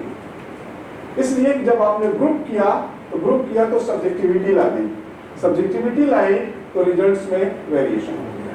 ठीक है, ये कोई इसकी डिफिनेशन बताएगा हमको? Sir, Sir, it is the middle most value when the data is arranged either in ascending order or descending order. Okay, Positional value है सर, पोजीशनल मतलब middle most position. middle most position. कुछ लोग कहते हैं कि ये वो value है जो दोनों तरफ बराबर Yes, it divides the data equally into two equal parts. Yes. Okay. So let us see. हमने भी वही लिखा है। Median of a distribution locates the central point which divides the distribution into two equal halves. Okay? So, what is median of this one? 9. 9. Okay. What is median of this one? Sir, 15 plus 25 divided by 2. और अगर मैं कहूँ कि 15.2 तो it is wrong or right? Sir बीच में तो power है। अगर मैं कहूँ 15.24.9 so I am correct or not? Okay? So any number between 15 and 25. is median. ठीक है? अब बताओ कि आप अगर हमने एनी नंबर ले लिया तो दूरी बराबर रहेगी कि नहीं? देखते हैं आगे। लेकिन जनरली क्या होता है कि सब लोग अलग अलग मीडियन बनाने लगेंगे, इसलिए हुआ कि कंप्रोमाइज कर लो और उनका क्या निकाल दो? मीन निकाल लो, अरिथमेटिक मीन। ठीक है, वही बात मैंने लिखा हुआ है। ओके, अब आते हैं। This definition of median discussed about difficulty arises when data has not distinct। मैंने जो भी आपको एग्जांपल दिखाया था इसमें हर वैल्यू अलग अलग थी, लेकिन कोई जरूरी नहीं है कि आपके डेटा में हर वैल्यू अलग अलग हो, ऑब्जर्वेशंस रिपीट हो सकते हैं। उस केस में एग्जांपल देखिए, इसका मीडियन कितना हुआ? 9। 9 से छोटे कितने? 2। एक 9 से पहले कितने? 1। 9 के बाद कितने? 2। बराबर बराबर है। मीडियन की डिफिनेशन फेल हो गई कि नहीं? जो आपने बताया, ठीक है ना? So this definition is not unique. Okay, तो यूनिक डिफिनेशन क्या है? Needs of formal definition. Okay, a median of a distribution is a point or central value such that at least 50%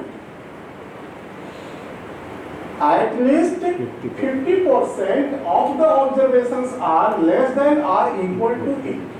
उस वैल्यू को लेते हुए उससे या उससे छोटी कम से कम 50% हो, ऐसा वैल्यू होना चाहिए। या उल्टा बोल सकते हो कि बड़ा हो। ठीक है। अब ऑफिस में 9 को हमने मीडियन बोला था, 9 को लेते हुए 9 से छोटे कुल कितने हैं? 3, कितनों में? 5, तो कितने परसेंट हुए? 60%। 60%। और 9 को लेते हुए 9 और से बड़े कितने हैं? 4, कितने में? 5 में 80%। 80%। इसलिए मीडियन इज, तो दिस इज एक्यूरेट डिफिनीशन। तो जब भी आप पढ़ाएं बताएं तो आप इस तरह से बताएं, ये न बताएं कि 2 भागों में बांटता है, क्योंकि ये कंफ्यूजन है। इस डेटा से भी आप फ्रीक्वेंसी में पढ़ाते हैं तो भी अगर आप चाहें तो ये देखेंगे कि जब आप इसकी आप ऑर्डरिंग करेंगे तो ये 44% के बाद जैसे ही 50 पे आएगा इसके सामने की वैल्यू मीडियन हो जाएगी। अब मोड क्या है? मोड क्या है भाई? मोस्ट लार्जेस्ट नंबर, हाईएस्ट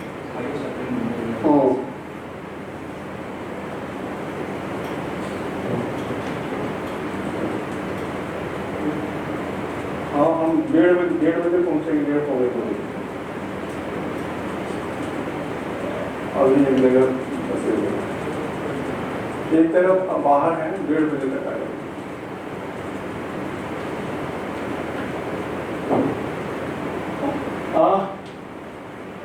ऐसी वैल्यू जो कि मैक्सिमम फ्रीक्वेंसी दे रही हो, यही लिखा हुआ है शायद जी।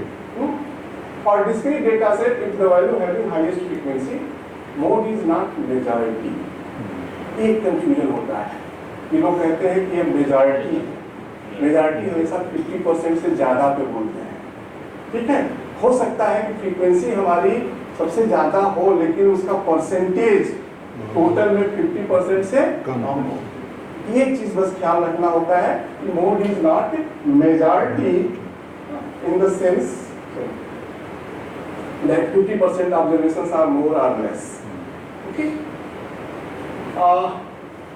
Geometric mean. अमूमन लोग पूछते हैं कि ये सब किताबों में क्यों है ज्योमेट्रिक मीन। ठीक है, इसके लिए मैं एग्जांपल दे रहा हूँ। सपोज करिए कि 7 एम्प्लॉई है, ये 7 का बेसिक पे हर ईयर 1000 रुपीज 100 रुपये का इंक्रीमेंट हो जाता है उनके बेसिक पे में, और उसके बाद से बाकी डीए वगैरह लेकर के टोटल पे उनका ये बन रहा है ईयरली। अब कोई पूछे कि इनका एवरेज क्या है सैलरी का, तो अमूमन लोग करेंगे क्या? अरिथमेटिक मीन निकाल देंगे, जोड़ेंगे और 7 से भाग देंगे। अब देखा जाए कि ये सही है कि नहीं है। तो एवरेज एनुअल इंक्रीमेंट 100 रुपए का है। इंक्रीमेंट हर साल कितने का हो रहा है? 100 रुपए का। एवरेज भी 100 रुपए आया।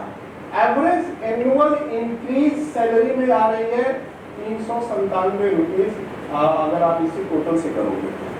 अब आइए इससे हम प्रेडिक्ट करते हैं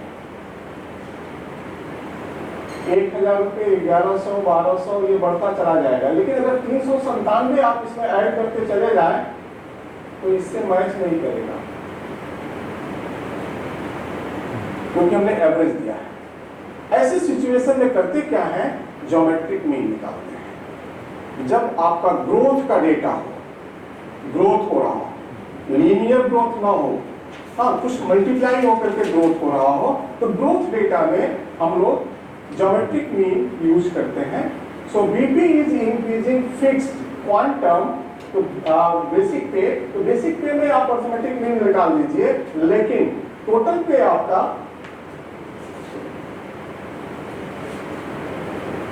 टोटल पे जो आपका है वो ज्योमेट्रिक रूप में चेंज हो रहा है, इसलिए यहाँ पे आपको ज्योमेट्रिक निकालना चाहिए। ये दोनों का अगर आप ग्राफ देखें तो आपको एकदम क्लियर है कि आपका ये जो बेसिक पे है वो लीनियर ग्रो कर रहा है, और जो टोटल पे है वो एक्सपोनेंशियली ग्रो कर रहा है। ऐसे इंक्रीज हो रहा था, रेशियो में अगर इंक्रीज हो रहा हो तो ज्योमेट्रिक मीन। हाँ, रेशियो में इंक्रीज हो रहा है तो ज्योमेट्रिक। जनरली ये शेप जो है वो शेप बहुत क्लियर दिखा देते हैं। हाँ, हाँ। ज्योमेट्रिक श्रेणी मैथमेटिक्स में एक जो गुणोत्तर श्रेणी पढ़ाई जाती है, ज्योमेट्रिक प्रोग्रेशन। तो उसमें क्या होता है कि एक फिक्स्ड क्वांटम से मल्टीप्लाई करते जाए Common और basic। अगला बढ़ता जाए। हाँ हाँ, AR स्क्वायर तो तेजी से ग्रो करता है। जैसे आप बहुत जगह आपके इसमें शेयर मार्केट में है, शेयर मार्केट की भी ग्रोथ जो है कभी कभी इसी तरह से ग्रो करती है।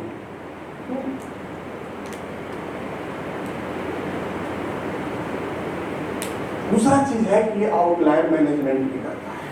अगर आपके डेटा में आउटलायर है तो ज्योमेट्रिक मीन से आप निकाल सकते हैं। हाँ, सपोज करिए कि ये डेटा सेट है, इसका मीन, मीडियन और मोड तीनों बराबर है, लगभग 3.5 3.5। डेटा सेट 2, इसमें आउटलायर है कि नहीं? है सर, है? है। अब देखिए 5 वैल्यू सिमिलर हैं दोनों की, एक वैल्यू की वजह से इसका सबसे ज्यादा इफेक्ट किसके ऊपर पड़ा? मीन के ऊपर। मीन के ऊपर। इसी लोग कहते हैं कि mean is highly affected by outlier, लेकिन मीडियन पे नहीं पड़ा, ठीक है? और ज्योमेट्रिक मीन पे पड़ा क्या?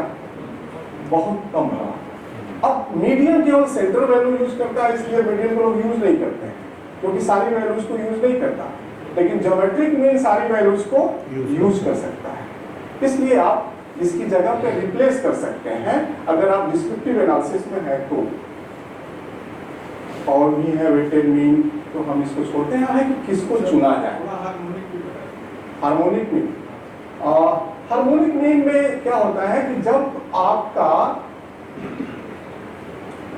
टाइम बेस्ड फ्लक्चुएशन हो रहा है, टाइम बेस्ड, जैसे लोग कहते हैं स्पीड, हाँ, कि आप पहले 10 किलोमीटर 20 किलोमीटर की स्पीड से चले, फिर 5 किलोमीटर 15 किलोमीटर की स्पीड से कार चलाए, फिर 7 किलोमीटर 15-20 किलोमीटर, तो आपका एवरेज स्पीड क्या हुआ? तो स्पीड का तो आपका 3 अलग अलग स्पीड के रेट आए। अब तीनों को आप जोड़ोगे तो वो स्पीड का एवरेज नहीं हुआ। इसमें क्या होता है कि चूंकि ये मोशन में है, टाइम से डिपेंडेंट है, तो इसमें हम लोग ये निकालते हैं हार्मोनिक मीन। जनरली जो टाइम डिपेंडेंट फिनोमेना ग्रो कर रहे होते हैं वहां पे हम लोग इसको प्रिफर करते हैं।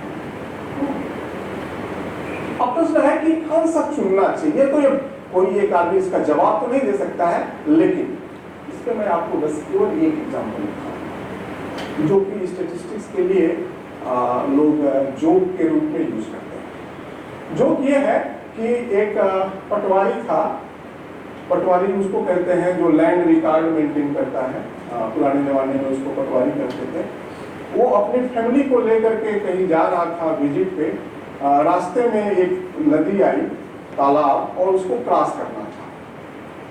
वो थोड़ा बहुत स्टैटिस्टिक्स के नियम जानता था, तो उसके बोर्ड के पास जहाँ से उसको क्रॉस करना था वहाँ बोर्ड लगा था, और बोर्ड पे तालाब की जगह जगह की गहराई लेकर के लिखी हुई थी। तो उन्होंने क्या किया कि सब डेटा नोट किया और मीन निकाला, और देखा कि 4 फीट औसत आ रहा है गहराई। फिर मीडियन निकाला, वो भी आया 5 फीट। मोड भी निकाल के देखा तो 5 feet. Geometric mean 3 feet, harmonic mean 3 feet. सारे एवरेज कर रहे थे कि बेटा अगर 5 फुट से लंबे हो तो निकल जाओगे, ठीक है? और उसके परिवार के सारे लोग 6 फुटा थे।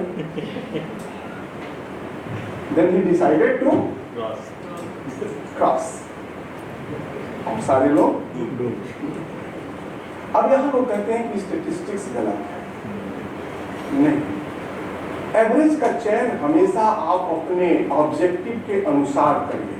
आपका ऑब्जेक्टिव क्या था? Safe crossing. अब इस डेटा को देख के देखिए कि इस सेफ क्रॉसिंग ऑब्जेक्टिव को लेते हुए इसमें से कौन सा बेस्ट एवरेज है, कौन सा बेस्ट है? 15। अगर 15 फुट से लंबा कोई रहता तो उनको डिसीजन लेना चाहिए था, क्योंकि यहाँ पे पर्पस क्या है? सेफ क्रॉसिंग, ठीक है?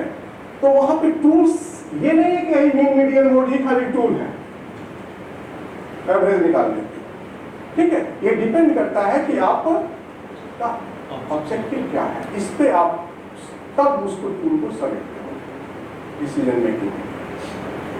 ओके, तो मोदी जी तो चले गए यूएनओ में, भाषण दे आए, वही दिए जो जनता चाहती थी या कुछ और दे के चले आए? किससे चुना मोदी को आपने? मेजर ऑफ सेंट्रल टेंडेंसी से चुन के भेज दिया, वो जाके बोला है, वो वही बोले जो आप चाहते थे या कुछ और बोला है, यही कैसे तय हो? मीन्स आपका नेता जनता के क्लोज है कि जनता से दूर है। तो स्टैटिस्टिक्स में इसे भी हम निकालते हैं और इसे क्या बोलते हैं? डिस्टेंस गेट निकालना या डिस्पर्सन निकालना। ठीक है, अब देखिए अमूमन एक एग्जांपल आप देखें, टीवी स्क्रीन पे मैं अक्सर इसको रिपोर्ट करता हूँ। दो प्लेयर आ रहे हैं मैच पे, फील्ड पे बैटिंग करने के लिए। स्क्रीन दिखा रहा है उनका, पहले का दिखा रहा है एवरेज 60 रन, दूसरे का एवरेज 40 रन। पहले ने 15 मैच खेला है, दूसरे ने 16 मैच खेला है, और उसी समय आपके फोन की घंटी बजी, आपने फोन उठाया और एक ने बोला कि बाजी लगाओ, आज किस पे लगाओगे 20,000 रुपए, तो आप किस पे लगाओगे? सर उसके बाद पहले पे शतक मार दिया, उसके बाद 0 पर उतारा। हाँ, एवरेज 60। अगर आप स्टैटिस्टिकली लिटरेट हैं तो आप कहेंगे कि data is insufficient for decision making. ठीक है, और अगर लिटरेसी की प्रॉब्लम है तो हम कहेंगे कि इसका एवरेज बढ़िया है, इसी पे लगा दो। ठीक है, अब देखते हैं। हमारे पास आया, हमने कहा जरा इनके 15 मैचों की कहानी बता दो और इनके 16 मैचों की कहानी दे दो, मीन्स डेटा दे दो। उसने डेटा भेजा और देखिए एक नजर डालते पता चल जाएगा किस पे लगाया जाए। किस पे लगाया जाए? बी। डिस्पर्सन यही बताता है, मीन ये बताने में फेल हो जाता है। ठीक है, तो डिस्पर्सन बताता है कि डिस्टेंस क्या है आपके एवरेज की ऑब्जर्वेशन से। ठीक है, इसलिए ये जानना जरूरी है। तो आप डिस्पर्सन के बहुत सारे तरीके हैं, रैंक है, क्वार्टाइल डेविएशन है, मीन डेविएशन है, वेरिएंस है, स्टैंडर्ड डेविएशन है। इसमें अगर आपको कुछ पूछना है तो बताएं, नहीं तो हम इसको क्विट करें। कुछ अगर डिस्पर्सन में आपको जानना है, पूछना है। सर मीन डेविएशन और स्टैंडर्ड डेविएशन, हाँ, एक तो ये समझ में आता है सर कि एक में मीन मीडियन मोड तीनों से निकलता है, एक केवल मीन का रहता है, और कोई सर स्पेसिफिक डिफरेंस?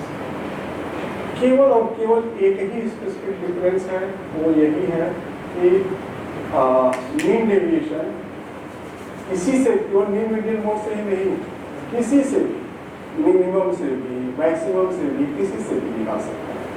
ठीक है, लेकिन स्टैंडर्ड डेविएशन तो बिना मीन से ही निकला। अब हुआ कि इसकी जरूरत काहे पड़ गई? इसकी जरूरत पड़ी पुराने जमाने में, कंप्यूटर नहीं थी, तो हर आदमी चाहता था कि कैलकुलेशन के लिए हम जो मेथडोलॉजी यूज कर रहे हैं वो इजी मेथड मिल जाए, तो फार्मूले तोड़ दिए जाते थे। जैसे आप स्टैंडर्ड डेविएशन निकालते हैं तो फार्मूला होता है x माइनस एक्स बार का स्क्वायर बाई n, इससे भी निकाल लीजिए, और नहीं तो खाली डेटा का स्क्वायर कर दीजिए, उसका मीन में से मीन का स्क्वायर माइनस कर दीजिए, उससे भी निकल जाता है। बहुत सारे मैनिपुलेशंस आप कर सकते हैं आसान करने के लिए कैलकुलेशन। जब मॉड लग जाता है, एब्सोल्यूट डिफरेंस जिसको बोलते हैं मीन डेविएशन, जब मॉड लग जाता है तो मॉड को तोड़ना आसान नहीं होता है मैथमेटिकली, तो वो फार्मूला सिंप्लीफाई नहीं हो पा रहा। पहली चीज। दूसरी चीज की वो हमेशा स्टैंडर्ड डेविएशन से कम वैल्यू देता है डिस्क्रीट केस में। हाँ, तो बहुत सारे उस पर कंडीशंस थी, इसलिए लोगों ने इस पे अपने को शिफ्ट कर लिया। अब इसमें शिफ्ट करने में एक प्रॉब्लम आई कि वेरिएंस पहले पैदा हुआ कि स्टैंडर्ड डेविएशन, और दोनों एक ही चीज नापते हैं कि अलग अलग चीज?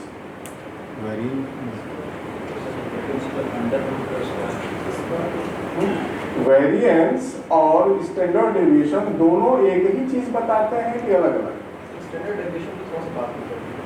हाँ, स्टैंडर्ड डेविएशन थोड़ा सा डिस्कस कर लीजिए। थोड़ा सा डिस्कस भी कर लिया जाए। सर एक एक्सेल खोल दीजिए।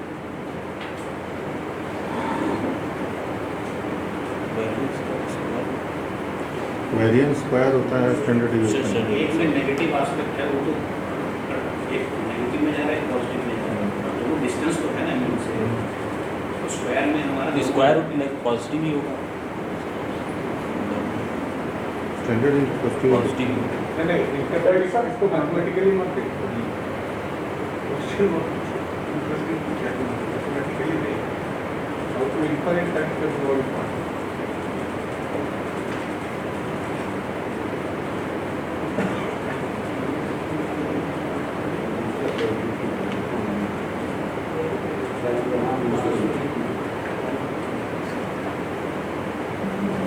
यार मिरर किया होगा तो नहीं मिलेगा। हाँ बस नहीं पूरा भाई मिररिंग किया होगा तो नहीं खुलेगा। डिस्प्ले चेंज करो उसका, मिररिंग किया है मिररिंग करेंगे तो नहीं खुलेगा।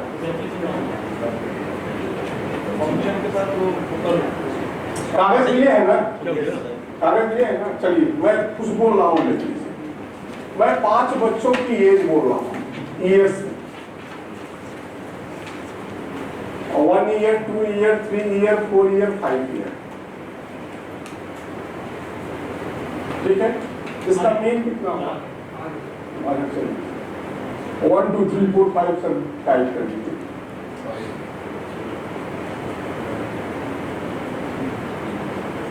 इसका एवरेज कितना हुआ? 3। अर्थमेटिक मीन ना, मीडियन भी शायद 3 ही आएगा। Yes sir. अब एक काम करिए सर, इनके नेता का क्या नाम है? हाँ, 3। इनके नेता का क्या नाम है? अब सबके सामने उनके नेता का नाम लिख दीजिए। 3।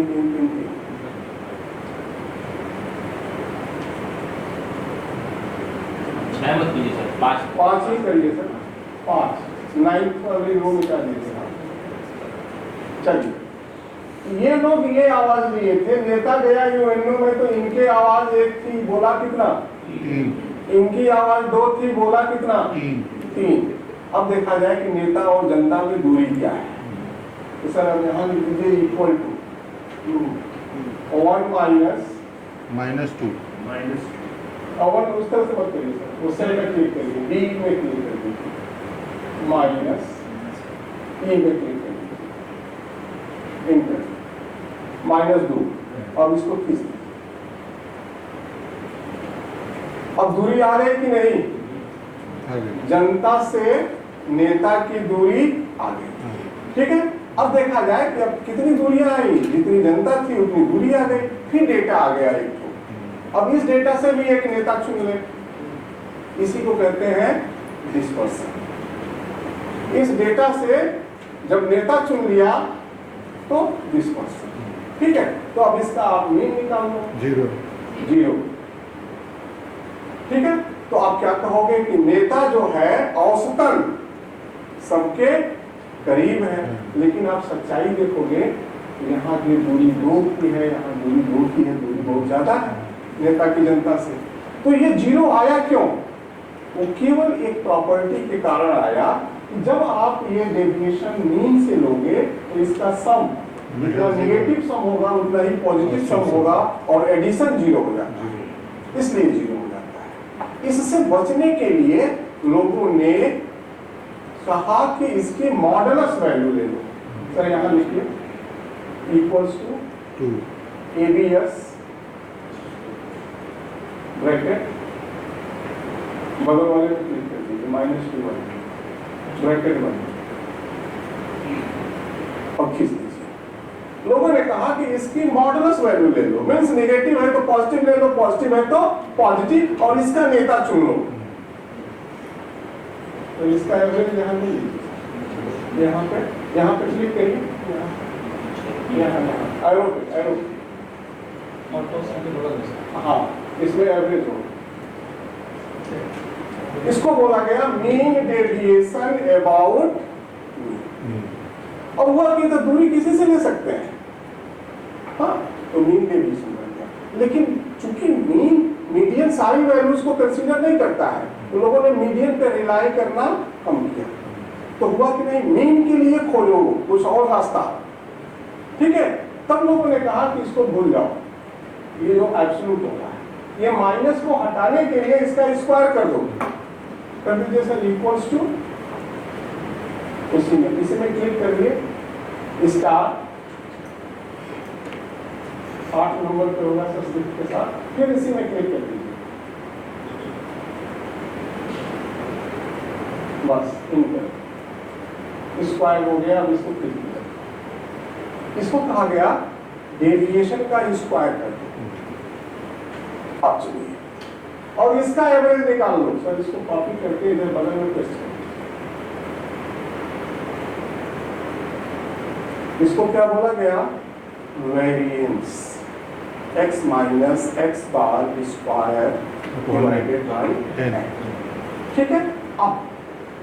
अब मैं कुछ पूछूंगा, आप बताइएगा डेटा का मीन कितना था, पहले डेटा की वैल्यू जरा बोल दीजिए, वैल्यू क्या थी, 1 2 3 4 ना 5 ऑब्जर्वेशन ना 1 ईयर 2 ईयर 3 ईयर 4 ईयर 5, ठीक है। डेटा का मीन कितना था, ना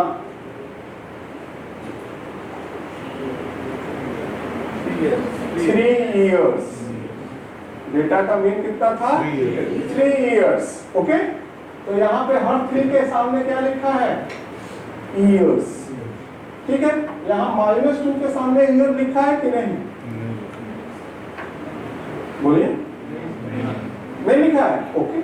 यहाँ आया कैसे, ये 1 के सामने ईयर लिखा है कि नहीं, लिखा है ना, तो 1 ईयर -2 ईयर का ईयर नहीं होगा, होगा ना। तो इनके सामने ईयर लिखा है कि नहीं, लिखा है, बोलिए, तभी आपको दोनों की महत्ता समझ में आएगी, ओके। अब यहाँ पे बोलिए क्या लिखा है, 4,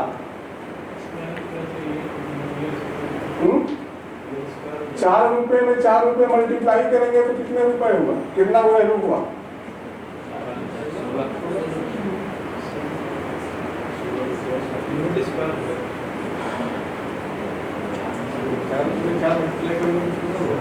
4 स्क्वायर अगर 4 सेंटीमीटर में 4 सेंटीमीटर मल्टीप्लाई करेंगे तो कितना हुआ, 16 सेंटीमीटर स्क्वायर तो यहाँ बोल रहे हैं इतनी जोर से 16 स्क्वायर सेंटीमीटर, और वहां मैं पूछ रहा हूँ तो खाली 16 का है बोल रहे हैं, वहां भी तो मैं मीटर की जगह पे रुपया लगा के बोल रहा हूँ, 16 रुपए ही होगा वहाँ, 16 रुपए कैसे हो जाएगा, तो यहाँ पे 16 सेंटीमीटर का नहीं बोल रहे हैं, स्क्वायर का कोई मतलब मीनिंग नहीं। अरे मीनिंग का है नहीं है, यह है कि फिजिकल सिग्निफिकेंस नहीं है, 16 रुपीज स्क्वायर, ठीक है।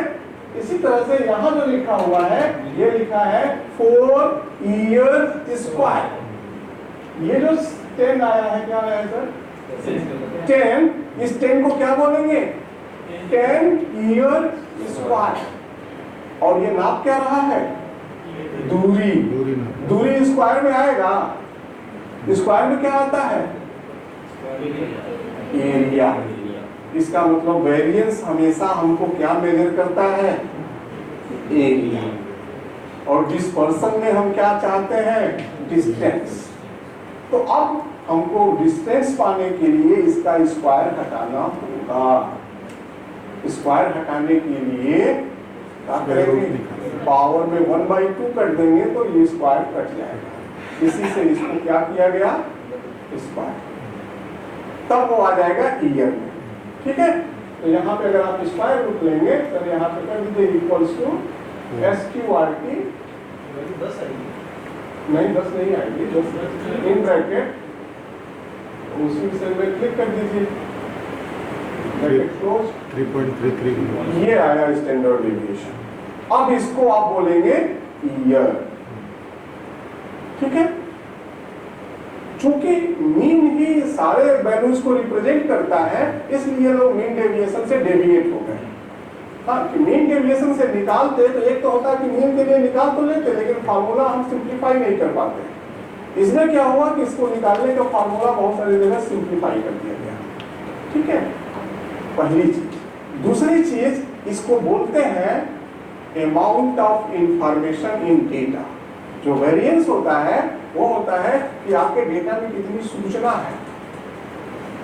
तो आगे की डेटा एनालिसिस में इसका यूज हम लोग करते हैं। तो मीन डेविएशन कई सारे पर्पज से रिग्रेट कर दिया गया कि नहीं, मीन डेविएशन को रहने दिया जाए। ठीक है, और कुछ डिस्कशन पे? ओके, वो हम जब आएंगे उस पर तो हम चर्चा करेंगे कि n-1 कहीं लिखते हैं और कहीं n लिखते हैं, उसका क्या चक्कर है। ठीक है, तो सर नीचे कर दीजिए।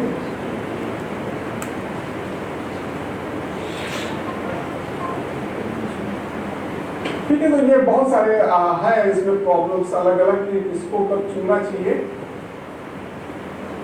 हाँ, इसमें क्या है कि एक ऐसा डेटा मैंने लिया है कि इसमें mean, first quartile, third quartile सब बराबर है। अब हमें कंपेरिजन करना है कि कौन बढ़िया खिलाड़ी है। हाँ, टोटल रन भी दोनों ने बराबर बनाया है, मीन भी बराबर है, क्वार्टाइल फर्स्ट भी दोनों का बराबर है, मीडियन भी बराबर है, क्वार्टाइल थर्ड भी बराबर है, डिस्पर्सन में रेंज निकाले वो भी बराबर है, इंटर क्वार्टाइल रेंज भी बराबर है। तो फिर आप कंपेयर करने के लिए देखेंगे कि स्टैंडर्ड डिवीजन निकाल दीजिए। तो अलग अलग सिचुएशंस पे मेनली हम लोग इनकी चॉइसिंग करते हैं, चॉइस करते हैं। सर आगे बढ़ जाए, आगे बढ़ जाएंगे सर। ये वही सारे नाम आ गए, बढ़ा दीजिए। हाँ, स्क्यूनेस सर, ये तो जो हम लोग ग्राफ बनाते हैं, बिना ग्राफ बनाए हम ग्राफ की आइडिया जान सकते हैं कि हम ग्राफ बनाएंगे तो ग्राफ कैसा आएगा। ये कैसे जानते हैं? तो ये दो शब्दों से जानते हैं, स्क्यूनेस और कर्टोसिस। ठीक है, यहाँ पर भी क्लिक कर दीजिए सर। ये केवल और केवल ये बताता है कि आपका डेटा सिमेट्रिक होगा कि नहीं। अब सिमेट्रिक का मतलब क्या है सर? आगे आगे आगे आगे, ये फोटो सिमेट्रिक है कि नहीं? तो अगर स्क्यूनेस 0 आता है तो हो सकता है कि आपके डेटा का फोटो ऐसा हो। अगर स्क्यूनेस 0 आता है तो हो सकता है कि आपके डेटा का फिगर ऐसा हो। ये भी सिमेट्रिक है, ये भी सिमेट्रिक है। ठीक है, तो सिमेट्रिक का मतलब ये नहीं होता है कि हमेशा बेल शेप्ड। ठीक है, कुछ भी हो सकता है सिमेट्रिकल से। नंबर 1, तो दोनों में ही स्क्यूनेस आपको 0 मिलेगा। आगे सर, ये भी सिमेट्रिक है। हाँ, इसका भी स्क्यूनेस 0 मिलेगा। लेकिन इनमें आपको स्क्यूनेस 0 हाँ, ठीक है। या अगर इसी को थोड़ा और डिशेप कर दिया जाए, यहाँ से कट करके इतना ही दिखाया जाए तो स्क्यूनेस 0 ठीक है। तो स्क्यूनेस 0 का मतलब कहीं से नहीं हुआ कि बेल शेप है। पहले चीज तो ये दिमाग से निकाल देना चाहिए। दूसरी चीज जो हमने कहा था कि लोग कहते हैं कि इसमें मोड सबसे बड़ा आएगा, मीन सबसे छोटा आएगा, मीडियन बीच में आएगा। इस तरह के सिचुएशन में मोड सबसे छोटा आएगा, मीडियन बीच में आएगा, मीन उससे बड़ा आएगा। आइए देखते हैं।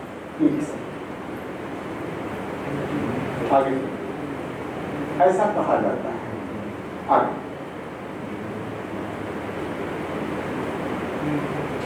ये डेटा, अगर इस डेटा का आप स्क्यूनेस निकालेंगे तो ये 0.9 आएगा, मतलब कि पॉजिटिव स्क्यू है।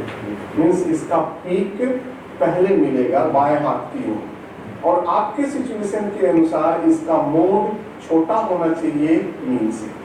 ठीक है, अगर आप इसका मोड निकालेंगे, मीडियन निकालेंगे, तो मोड आएगा 2, मीडियन 2 और मीन 1.7। ठीक है, और ये अगर आप चाहें तो विकिपीडिया में जाकर के देख सकते हैं, वहीं से मैंने ये एग्जाम्पल लिया हुआ है। तो ये ऐसा नहीं है कि जो हम लोग पढ़ाते हैं वो सर्वदा सत्य है। सिचुएशन बेस्ड किसी एग्जाम्पल में नहीं भी हो सकता है। दूसरा आगे चल बढ़िए थोड़ा सा। हाँ, कैसे जानते हैं? तो अगर आप चाहें तो फ्रीक्वेंसीज को जोड़ दीजिए। मोड से, मोड जो वैल्यू है उसके पहले की फ्रीक्वेंसी और बाद की फ्रीक्वेंसी को टोटल कर लीजिए और बराबर फ्रीक्वेंसी आती है तो उस फ्रीक्वेंसी से आप कह सकते हैं कि सिमेट्रिक है। सर आगे थोड़ा आगे आगे ये तो फार्मूला है। हाँ, नहीं, इसके विषय में कुछ आपको आइडिया है कि ये क्या बताता है? पीकनेस, पीक उसका ठीक है ना? फिर से मैं आपको दिखा रहा हूं कि जो ये आप बता रहे हैं ये नहीं दिखाता। ठीक है, ये भी बहुत दिनों से किताबों में लिखा चला आ रहा है। हाँ, और बाद में पता चला है कि नहीं भैया ये इससे कुछ अलग बताता है। ठीक है, तो आगे बढ़िएगा। अमूमन किताबों में आप इसी की बात कर रहे हैं कि पीकनेस बताता है। ठीक है, कि अगर ये हमारा जो पीक है किसी केस में बहुत ज्यादा होगा, किसी में नॉर्मल के जैसा होगा, किसी में छिछला होगा, फ्लैटी टाइप का होगा। ठीक है, ऐसा प्रोसेस हमें बताता है। आगे ये एक ऐसा सेट है नॉर्मल डिस्ट्रीब्यूशन। आप लोग नॉर्मल डिस्ट्रीब्यूशन में हमेशा यूज करते हैं। सिग्मा बराबर अगर हाफ ले लें, 1/2 ले लें और 1 ले लें और 2 ले लें और मीन को 3 ही रहने दें। ठीक है, तो इसका कुर्तोसिस तो हमेशा 3 आएगा, चाहे ये जो भी आप बदल दें। नॉर्मल डिस्ट्रीब्यूशन का 3 आता है कुर्तोसिस। ठीक है, अब आगे बढ़िएगा सर। ये देखिए एक्सपोनेंशियल डिस्ट्रीब्यूशन, अगर हमारा डिस्ट्रीब्यूशन इस तरह का है, नॉर्मल कुर्तोसिस में एक्सपोनेंशियल 6, ये नॉर्मल 0 1 है, ये आपका एक्सपोनेंशियल λ1 है, λ2 है। इसमें क्या होगा कि ये पीक, इसका कुर्तोसिस ज्यादा है इससे। हाँ, लेकिन इसका पीक आपको मिलेगा इस नॉर्मल के पीक से कभी ऊपर मिलेगा, कभी नीचे मिलेगा। तो लोगों ने कहा कि ये पीक नहीं नापता है। आगे बढ़िए सर। उन्होंने बताया कि distribution can be infinitely peaked with low kurtosis. Low kurtosis होने के साथ भी डिस्ट्रीब्यूशन का पीक अनंत पे जा सकता है। ठीक है, and a distribution can be preferably flat topped with infinite kurtosis. Thus, it is being said that kurtosis measured tenderness, पूंछ की लंबाई बताता है। शेप का पूंछ की लंबाई के विषय में जानकारी देता है। Tenderness of the distribution, not thickness. It is also being said as a measure of existence of outline. अगर टेल लंबी है तो इसका मतलब है कि आपके डिस्ट्रीब्यूशन में आउटलायर। ठीक है, इसका मतलब हुआ कि अगर कुर्तोसिस आपका हायर आ रहा है, इसका पक्का मतलब है कि आपके डेटा में आउटलायर, क्योंकि टेल लंबी हो रही है। तो अब ये पीक नहीं बताएगा, अब ये आप समझिए कि ये केवल और केवल टेल बताएगा और उस टेल से आप आउटलायर के विषय में जानकारी जान सकते हैं कि हमारे आउटलायर है कि नहीं। आगे सर, इसको आप बोलेंगे मेसोकोर्टिक। इसका टेल, अब देखिए ये जो टेल्स हैं ये टेल लंबे हुए, लेप्टोकोर्टिक।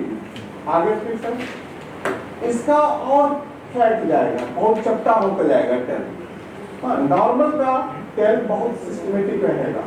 तो ये टेंडनेस की बात है, न कि थिकनेस की बात है। तो आगे से आप जहां मिले थोड़ा सा चेक करिएगा, हो सकता है लोग रजिस्ट करें आपको, आप मुझे सीधे भेजिएगा विकिपीडिया पे, ये आप वहां से देख लो जो मैं कह रहा हूँ ये सही लिखा हुआ है। आगे चले सकते हैं।